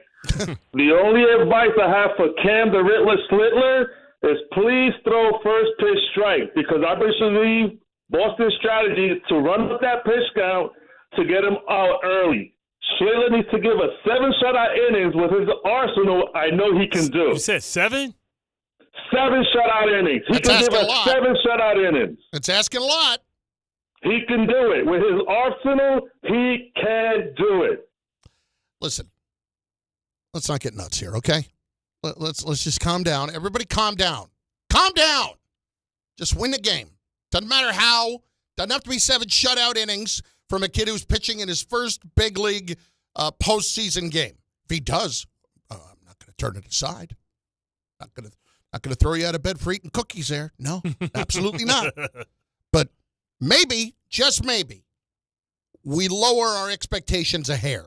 That's all. Nah, man, not in New York, baby. Come on. Come on. Javi, Queens, next. Javi, what's going on, brother? How are you today? Oh, what's going on? What a beautiful day in the neighborhood. What a great day. Finally, we weren't sure if a New York team would win a game in October, you know what I mean? And we got that W last night. We got it out of the way, boys. Listen, this is what I'm going to say about today. Listen, and the callers from before, missed me with that. Like, today, you all you do is you feel great about this team. They have all the juice going into this game. Last night, Boston, they wasted away their bench. I went last night, incredible environment. I feel so good about today. I already bought my tickets for Game 3 for next week. Yankees are looking great in this game. Yesterday, all the sheepish talk is done. Put your chest out. It's time to go. Yankees got this tonight. But the calls from before are ridiculous. Schlittler, please go throw me a shutout. Calm the hell down. Yankees need to score. Yankees need to score runs today. They have the potential. All right, what's the number? What is the number in your mind? What is the number in your mind, Javi, that the Yankees have to score to win today? I think if they score 7 runs, they have the game in the bag. Well, they better. I think 7. The hell is this? The Jets and Saints? I mean, they better score. I mean, if they score 7 runs and they lose the game, that's a freaking nightmare. 7 runs. If the Yankees score 4 runs, do they win tonight? I think it's going to be 5. Has to be 5. 5 feels good. 5 feels good. Ray, as a Yankee fan, we have not taken your temperature at all on this situation. Give me a number that you feel comfortable with tonight. If they score X, they will win the game. I would put it at 5 also. If they score 5, I think they got it. Boombaka, what say you? I think the Yankees only need to score 4 runs tonight. The pitching will be on point. Cam Schlittler has had 6 or more strikeouts in 4 of his last starts. I think he gets it done on the bump. See, I love when people are so confident. They're like, yeah, Schlittler has done this. And it's out. You know what I'm saying? When you start, it's like you touching the money, man. Schlittler's been doing at least 6. That's Euchre. And he swings and hits one towards South America. He's going to need a visa to catch this one. It's Bart and Carlin. 800-919-3776. 800-919-ESPN. Let us roll. Yankees, Red Sox, Game 3 tonight. What are you looking for from Schlittler, and what will the outcome of this game mean for Aaron Boone? It is all there for you after Bart tells you about this from our friends at Samwell. This fall, don't sit on the sidelines because of pain. If you're tired of waking up stiff, fighting neck, back, joint pain, and missing out on all the things you love, it's time for you to take action. Call Dr. J. Shaw at Samwell Pain, Jersey's top pain specialist. Dr. Shaw is an Ivy League trained, double board certified, laser focused on one thing: getting you back in the game. Living pain-free, no surgery, no cut, no downtime, just precise image-guided procedures that deliver real results. Whether it's sciatica, nerve pain, migraines, or chronic joint pain, Dr. Shaw will deliver a personalized, non-surgical game plan just for you. Without any pain medication, same-day or next-day appointments are available. With offices in Woodbridge, Livingston, and Inglewood, most insurances are accepted. So if you're waiting for, don't let the pain keep you out of the action this season. Visit SamwellPain.com to text, call, or book online. You'll wish you met Dr. J. Shaw a lot sooner. Relief starts today, and victory is over and closer than you think. Individuals and businesses with tax problems, listen carefully. Do you feel like you're losing control of your finances? If you owe over $10,000 in back taxes or have unfiled tax returns, we can help you take back control. The IRS is the largest and most aggressive collection agency in the world, and they can seize your bank accounts, garnish your paycheck, close your business, and file criminal charges. Take control of your tax problem now by calling the experts at U.S. Tax Shield and take advantage of the Fresh Start program and new laws that may allow us to negotiate a settlement for the lowest amount possible. Our team of tax attorneys and enrolled agents can stop collections and get you protected so you can take control of your financial future. U.S. Tax Shield offers a price protection guaranteed quote to get you protected today. U.S. Tax Shield is A+ rated with the Better Business Bureau, so call now. 800-687-5192. That's 800-687-5192. U.S. Tax Shield. 800-687-5192. Thursday with Don, Hahn, and Rosenberg. Jazz, Chisholm, and Ben Rice were back in the lineup last night and were big contributors in the Yankees' Game 2 win. What a game. I mean, it's been two great games. A lot of big plays on both sides. A homer by Benny to get us rolling. And then, the bullpen closing it down after Roto gave us enough there. Will they take Game 3 tonight to advance? Don, Hahn, and Rosenberg today at 3 on ESPN New York and streaming live on YouTube. Did you know women account for 2/3 of all Americans living with Alzheimer's and 2/3 of all Alzheimer's family caregivers? Join the Alzheimer's Foundation of America at its Women Empowerment Forum on November 5th in Amityville to learn practical ways women can reduce their risk for Alzheimer's and enhance quality of life for themselves and their loved ones living with Alzheimer's. For more information or to register, visit alzfdn.org or call 866-232-8484. At Uline, they know going the extra mile takes hard work. For companies pushing to go further, Uline will go the distance with you. 24/7, they answer the phone to get you the shipping and industrial supplies you need. Business can move fast. Unexpected large orders, adverse weather, new safety guidelines, and changing economic trends. Uline works hard keeping 41,000 items ready to ship, minimizing detours on your way to the extra mile. Visit uline.com. Every aspect of your business will operate better and faster with artificial intelligence. AI is a race, and companies that act first will win. Thrive Managed AI is your advantage over all your competitors. Thrive partners with you on a smart, secure AI strategy for your business. Then they deploy and manage it for you. Be first and win the race with Thrive Managed AI. Start with a complimentary strategy consultation at thrivenextgen.com/ESPN. That's thrivenextgen.com/ESPN.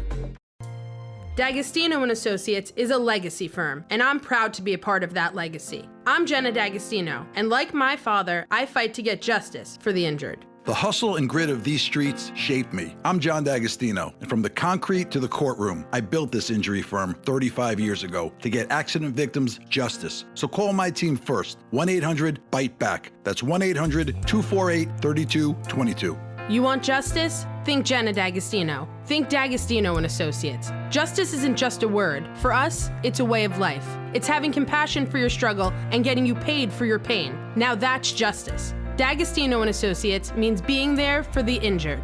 Seriously injured? Call my team first at 1-800-BITE-BACK. That's 1-800-248-3222. D'Agostino & Associates has offices throughout New York and New Jersey and will come to you. I've been there, and I'll be there for you. D'Agostino Law, Bite Back. Some people just know you can save money on car insurance by checking Allstate first. Like to check if they're going for it on 4th down, before going to the concession stand. Yeah, give me 3 hot dogs, 2 jumbo touchdown, baby! What? Hey, buddy, you want cheese with those? Yeah, checking first is smart. No. So check Allstate first and see what you could save. You're in good hands with Allstate. Potential savings vary, including based on how you buy, subject to terms, conditions, and availability. Allstate North American Insurance Company and affiliates, Northbrook, Illinois. From kickoff to cash out, ESPN Bet has the tools you need to score more on game days. Bet smarter with stats at your fingertips. Get personalized parlays built just for you. And with your fantasy team synced right in the app, you can back your squad. Right now, new customers get $100 in bonus bets when you bet $10. Sign up with promo code USL to get started. Must be 21 plus. Gambling problem? Call 1-800-GAMBLER. Terms and conditions apply. See app for details. Offer not available in New York.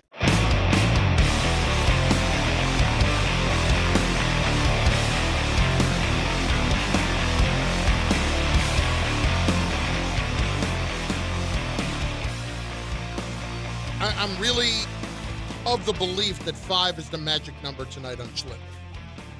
If it's less than that, then I'm really going to be worried about how this goes. But if they get 5, The only thing that would concern me beyond that is Luke Weaver. Because I do think, like we heard this earlier, and I'll replay it for you in a second, what Buster was talking about with Luke Weaver and the confidence level that Boone has in him tonight. Here is Buster from earlier today on with DiPietro and Rothenberg. The fact that he used him in the spot that he did in Game 1 tells you that trust is still there because he remembers Weaver from last year and at times when he's been so effective. But I do wonder if this is going to be a case where he's going to have someone warming up and he's going to be ready to move quickly. The fact is that tonight, if Schlittler doesn't take the Yankees deep into this game, they're going to need to trust him, especially with the three key relievers all having worked on back-to-back days. They're going to need Luke Weaver at some point tonight. You know, it does feel like one of those games where, and we've seen in this great history between the Yankees and the Red Sox, you know, heroes emerging, whether it's Bucky Dent or Dave Roberts, heroes will emerge in this game tonight. And that's what I was thinking, like either going to be a hero or a GOAT. Now, he was a GOAT in the first game. He was the person that you point to for the reason why it fell off the rails and, you know, why we had this whole discussion, should Max Fried have went longer?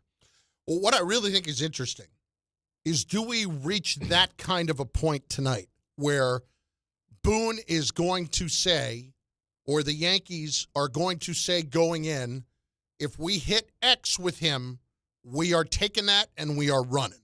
In other words, it's like going to the casino. Yeah. If I win $200, I'm walking out the door. I'm not trying to win anymore. That's it. I'm cashing in. So if it's 5 innings with Schlittler and 1 or 2 runs and you're right there with a chance to win, are they going to be conservative and immediately get him out of the game? Or are they going to give him a little bit of leeway? Because I don't know, Bart, in a game like this with a rookie pitcher, if you're going to let any of the flow of how he's pitching in the moment determine what your decision is. In other words, I think it's almost much more likely that there'll be less human interaction in trying to determine whether or not you get him out of there, and more based in numbers. You know, right now the Geek Squad has been going over every scenario. They got a plan for the plan because this is all or nothing.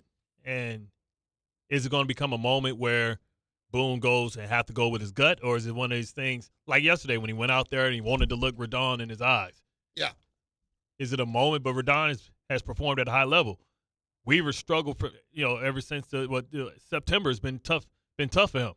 So do you go out there and even give him that test, or you just say, man, we moving on and we can't look back? The other thing for a second, this just struck me. Isn't it I feel bad for the Geek Squad, so to speak. Because let's talk about this. So let's say that you're a dork as a kid. Yeah. You can't play the game very well. Dorks winning right now. No, I know they are. But as a kid, you can't play the game very well. And you're really good in math. And, people are telling you that, like, you're just always going to, you got a pocket protector, you got all this crap or whatever. Just no way to interact and socialize with people. And then you're just too tied up in all of that. And people are just making fun of you. Of course, I'm making up stereotypes here, but you understand. And then you get your dream job in baseball. You're like, I am worthy of being part of baseball, and my numbers do mean something. I'm a contributor. And then you got people like us who just continue to bully them and be like, no, dork, you shouldn't be able to determine my baseball team. Your data endpoints are off. I'll give you a data point, and then you just punch him. Chat bum BT. It's Bart and Carlin on 880 ESPN, on the ESPN New York app, and on YouTube. We continue on the phones at 800-919-3776. I am very curious to see what this lineup looks like tonight. Earlier, we had Eduardo Perez on, and he was talking about if he expects to see a similar lineup as last night.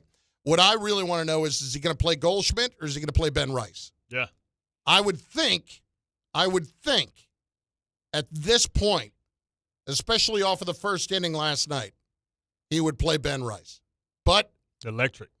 Off of what we know the numbers say right now, I don't know if they'll do that or not. Is Stanton staying in, or that's just hogwash? Stanton's not going anywhere. Mouthwash for him at Ben Rice at DH. No, Stanton's not going anywhere. If Ben Rice plays, it would be at first base, I think. Stanton will absolutely 100% be in the lineup. Like Richard brought that up. That's not happening. That's not happening at all. I'm fascinated to see how this is going to play out. If they're just going to take it and say, we're going to go with what worked last night and just operate from that standpoint. Do you think the different start time changes things, right? It changes how you prepare, what you eat, how you get ready for the game, the time you come in. Listen, they love routines. Right. They love routines. In the last couple of days, it's been a certain routine. Right. And now it gets changed up a little bit.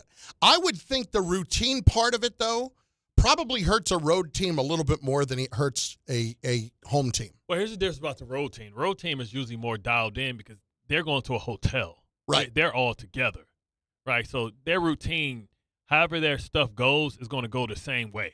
Right. You see what I'm saying? Yeah. Like the Yankees, they're driving to the game individually, their own cars, stuff like that.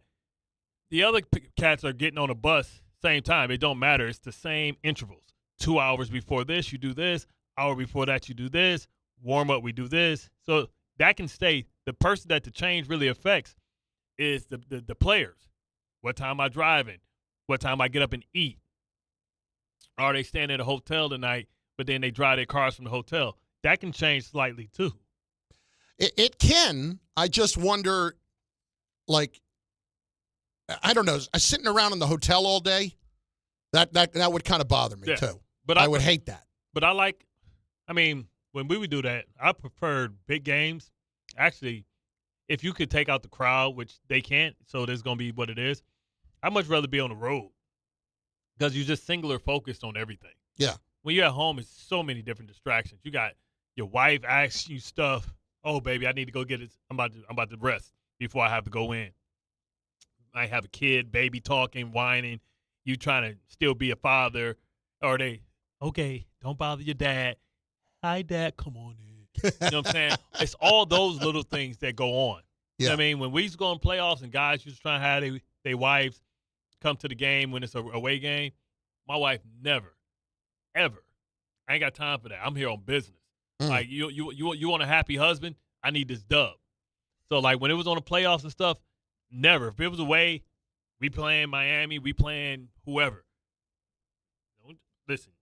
Don't call me. Listen, it's home game. Did they come to the championship games? No. Family never came to any of the championship games or anything? No. You didn't want them there? No. Okay. I'm on business. I'm about business. Okay. None of the playoff games. Because that I'm can be. I'm talking about San Diego. Yeah. None of them. None of them at all. Cincinnati, no. Wow. Okay. I get it because it can like be it can be a distraction. It's like when they talk about the Super Bowl, get that done the first week, and then I don't want to hear from you. I'd be ready to punch them in the face. I see my friends like, it's game day. It's a big game. I see him on a date with his wife or his girlfriend walking around town eating. Yeah. You better not jump off sides. Kick your ass. Sitting there with that extra bread and sitting there honey doing up. Where your mind at? Because my transformation was getting angry from the time I woke up to the time I showed to the damn stadium that I wanted to fight and kill everything that I saw. I don't got no time for no softness, no kisses, no hugs, nothing. What did you do to get angry? What did you do? Just sat there. Sat there and thought and stewed. I sit in the tub and I'll sit in my room in darkness. Yep. And unleash hell. Like, I don't know, like I couldn't be all that like, hey honey, come out. Nah, you're making me soft. Yep. Like, it's like boxers trying to get some nookie before a fight. I ain't gonna say that. But you know what I'm saying? Yeah. It was a process for me. And like, if it's a business trip, it's a business trip. And I was all about business. Bart and Carlin, 880 ESPN on the ESPN New York app, 800-919-3776. As many of your calls as we can get in before Michael K. at 1, right here on ESPN New York and the ESPN New York app, in addition to our YouTube page. Getting the right mattress helps you sleep at night. Getting the right price helps you sleep even better. At PC Richard & Son, they don't just sell you a mattress. Their experts use a 4-step fitting process to make sure your new bed fits you perfectly. The right fit, the right price, plus free delivery. It's what they do, only at PC Richard & Son. Free delivery on mattresses $199 and up. Excludes Manhattan. See stores for details. Jets football once again returns to MetLife Stadium. See your New York Jets face off against the Dallas Cowboys on Sunday, October 5th at 1 p.m., presented by Atlantic Health System. Play action, bootleg out to the right, Justin Fields, and he will trot into the end zone with a misdirection touchdown. Get your seats now at nyjets.com/tickets. Once again, that's nyjets.com/tickets.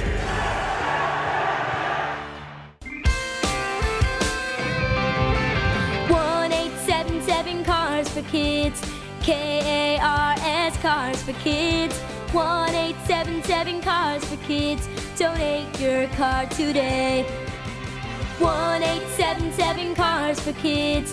KARS Cars for Kids. 1-877 Cars for Kids. Donate your car today. Ready to get rid of that old car? Donate it to Cars for Kids. Call 1-877-CARS-FOR-KIDS to reach a friendly live agent. Donation is super easy, and your car can be picked up as soon as tomorrow. Call us now, 877-CARS-FOR-KIDS. That's cars with a K to donate your car today. 1-877 Cars for Kids. KARS Cars for Kids. 1-877 Cars for Kids. Donate your. Did you know you can donate real estate too? Go to carsforkids.org. That's carsforkids.org. Health surprises can change your life in an instant. You've seen it happen to others, but it doesn't have to be your story. At Princeton Longevity Center, we customize actionable and proactive health plans to maximize your lifespan and take control of your health. Our Cancer Check program combines cutting-edge technology with top medical expertise to keep you ahead of potential risks. With advanced full-body imaging, genetic testing, and multi-cancer detection blood tests, we look for even the earliest signs of problems. Results are analyzed by expert physicians who craft a personalized plan to safeguard your future. You're not just a patient, you're a partner in your health journey, backed by a team committed to helping you live longer, healthier, and more vibrantly. Our programs have saved hundreds of lives and empowered countless others to take control of their health. Be proactive with your health for the ultimate peace of mind. Call 888-8000-PLC or visit PrincetonLongevityCenter.com. The Association on Aging in New York is celebrating the 60th anniversary of the Older Americans Act, which funds vital programs for millions of older adults. Services include meals, transportation, home care, Medicare counseling, case management, and caregiver support. Today, people are uncertain whether some programs remain available. We can help. To learn more about these essential programs and how to keep them, visit our website at agingny.org. Sponsored by the Association on Aging in New York. Some people just know you can save money on car insurance by checking Allstate first. Like you know to check the weather first, before wearing face paint to the game. Bro, your Go Cats is dripping into your nachos. Oh, and now paint is in my eyes. Interception! Did you see that? No! Yeah, checking first is smart. So check Allstate first and see what you could save. You're in good hands with Allstate. Potential savings vary, including based on how you buy, subject to terms, conditions, and availability. Allstate North American Insurance Company and affiliates, Northbrook, Illinois. This college football moment is brought to you by ServPro. College football teams have moments they recovered from and made it like it never even happened. Like on September 24, 2016, when Tulsa found themselves down 31-0 to Fresno State. With 10 minutes left in the second quarter, Tulsa fought back to tie the game at 41. And then won 48-41 in double overtime. ServPro. Like it never even happened. In the city that never sleeps and never stops talking sports, ESPN New York is always on. Now you can live and breathe everything New York sports wherever you are. On your radio dial, on the ESPN New York app, and streaming live on YouTube. However you watch or listen, ESPN New York is always on for you. Hear us, stream us, watch us. This is ESPN New York. You fired up a lot of people on the YouTube chat with what you just said a few minutes ago. Are you talking about the business trip? Leave me alone. I don't want to talk to anybody. I'm here to do my work. I'll give you a couple of them, all right? These are all on the YouTube chat on the ESPN New York YouTube channel. Number one, Paula, Bart is crazy. Number 2, Chris, ask Bart if he ever had to whoop someone's ass in the locker room. We got into that a little bit last week. We'll get into it. But another guy's like, this is why Bart was a great player. I feel like Bart is chill, but I can see him having to slap the ish out of somebody. Yeah, listen. I take no forms of disrespect. I might tease you or something like that, but if you want a physical, I'm not afraid to whatever the outcome is. But you never, like, another guy chimes in, Foo checks in. I'm pretty sure Bart had to set people straight in the locker room. Yeah. Yeah. Now, you had to set people straight, but you never really got into a massive fight or anything in the locker room. It was always a level of respect, and people knew that, listen, I'm not going to disrespect you when it comes to something personal. Don't disrespect me. And if not, like where I'm from, we can fight, and I'm not going to hold it against you. But if it don't go the way I want, then we going to fight until I'm satisfied with my victory. And I never try to be like, I don't act like I'm a tough guy, nothing like that, but I'm not afraid of nothing. Yeah. Anybody, any place, anytime. And I could probably, maybe I could get somebody out there could kick my ass. But, man, they got to be a bad dude. and even after it's over, you're going to be like, you ain't going to want to do it twice. No. You're like, man. You're going to feel it if you try. You're like, man, I won. But, man, dude, tough out. Yeah. Yeah. He's going to feel it. No, I get it. Well, what's that when they said Mike Tyson fought Trevor Burritt? He was like, every time I hit him because he was high on cocaine, he would get back up. Like, I hit him. Like, I can't kill this dude. He got back up like he was Undertaker. It's Bart and Carlin, 880 ESPN, and on the ESPN New York app. I did want to play one other line from Buster earlier today about the Yankee lineup and what that will look like tonight. This is Buster on with DiPietro and Rothenberg earlier this morning. Boone's going to wind up starting his best lineup, which is Ben Rice, Jazz Chisholm, his left-handed hitting lineup, and the whole night tonight, Alex Cora is going to be managing to mitigate this. And one of the interesting things, and you mentioned Connolly early and sort of being a young guy. I mean, this is his 5th start in the big leagues. He's got 19 innings. He was a year old when Aaron Boone hit that walk-off home run in 2003. He was 2 during the comeback in 2004. Everything you hear about him is that he's very under control. He's got a great mound presence. He pitched at the University of Virginia, but this is Yankee Stadium, and you just don't know how he's going to react. And you also don't know, and we've seen the Yankees do this repeatedly, how quickly will they be able to determine some pitch tipping that he's doing. And you got some of the Yankee players waving at each other from second base to give him a heads up as to what's coming. He's a young guy, and it'll be fascinating to see how he handles it and how the Yankees handle a pitcher they've never seen before. Yeah, and listen, with Schlittler, too. Here's what I really always enjoy watching. When you get the young guy in this circumstance with a lot on the line, and they have not been here before, at least on this level, what that looks like and how different guys respond.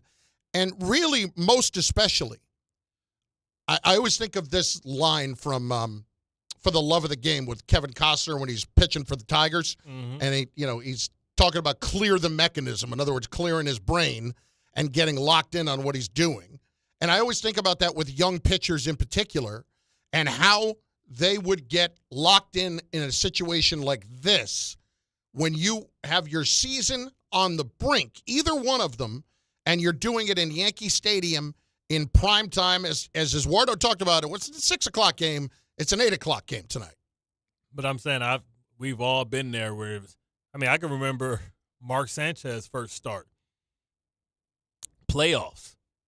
He rose to the occasion. Joe Flacco rose to the occasion. So that's the beautiful part. When people try and lean on, oh, man, we got a young guy, and you think that's a given, you never know what certain dudes are made out of and who they're going to become later. Well, that's what I love, that transformation. What are you? Yeah. What and who are you in this moment? Are you the guy not that just folds up, but are you the guy that's just not ready for the moment and maybe eventually you will be? Or is it, no, you walk in the door and you're ready for it right away? Zone the hell out. Like, yo, this dude just went to another place. And that's what the beauty of playoffs is. Because you never, like you said, we talk about these unsung heroes. You just never know. You never know what you're going to see, who's going to have a great performance. career-defining performance. That's why we always say you make your name in the regular season, you make your fame in the postseason. All right, so if you had to pick someone tonight to have that kind of a moment, who would it be? I told you it's Grissom for me. I think he's due. Yeah. I think he's due. He's due for some big productivity. He's been the guy for them all year. Had the hit last night. Wells obviously had his hit last night. If I'm looking at the Yankees and I'm looking for that kind of a guy, I mean, does Chisholm fall into that category? Or is he too good of a player? I mean, I don't know if he could technically fall into that category. I thought Volpe played well yesterday, man. Volpe has played well in the series. We got to give him some credit. And defensively, too. Yeah.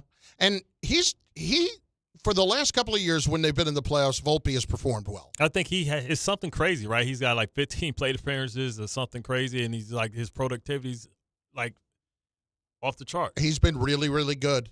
Some guys just turn it on when the lights get bright. And considering that guy looked like he was in the rut of ruts and couldn't play a couple of weeks ago, and he's doing this now, hey, it always is the reminder of baseball of just wait a little bit and see if he gets out of it. Just wait a little bit and see if he gets out of it. And that's how it kind of has worked out so far for him. What the hell? I'll take Volpe for tonight. But I've been a guy that has said all along that, Volpe, got to get him out of there. But he's proven me wrong here the last couple of days. I cannot wait. It's going to be a lot of fun tonight. Yankees, Red Sox with the season on the line for both of them, Game 3. And you can hear it right here on ESPN New York, 8 o'clock tonight for the first pitch. And in just moments, Michael Kay. He will, you'll get you ready. Get ready. And then Don Hahn and Rosenberg later this afternoon. It's all right here. Keep it where it is on ESPN New York and on the ESPN New York app and on YouTube. Thursday with Don Hahn and Rosenberg, Jazz Chisholm, and Ben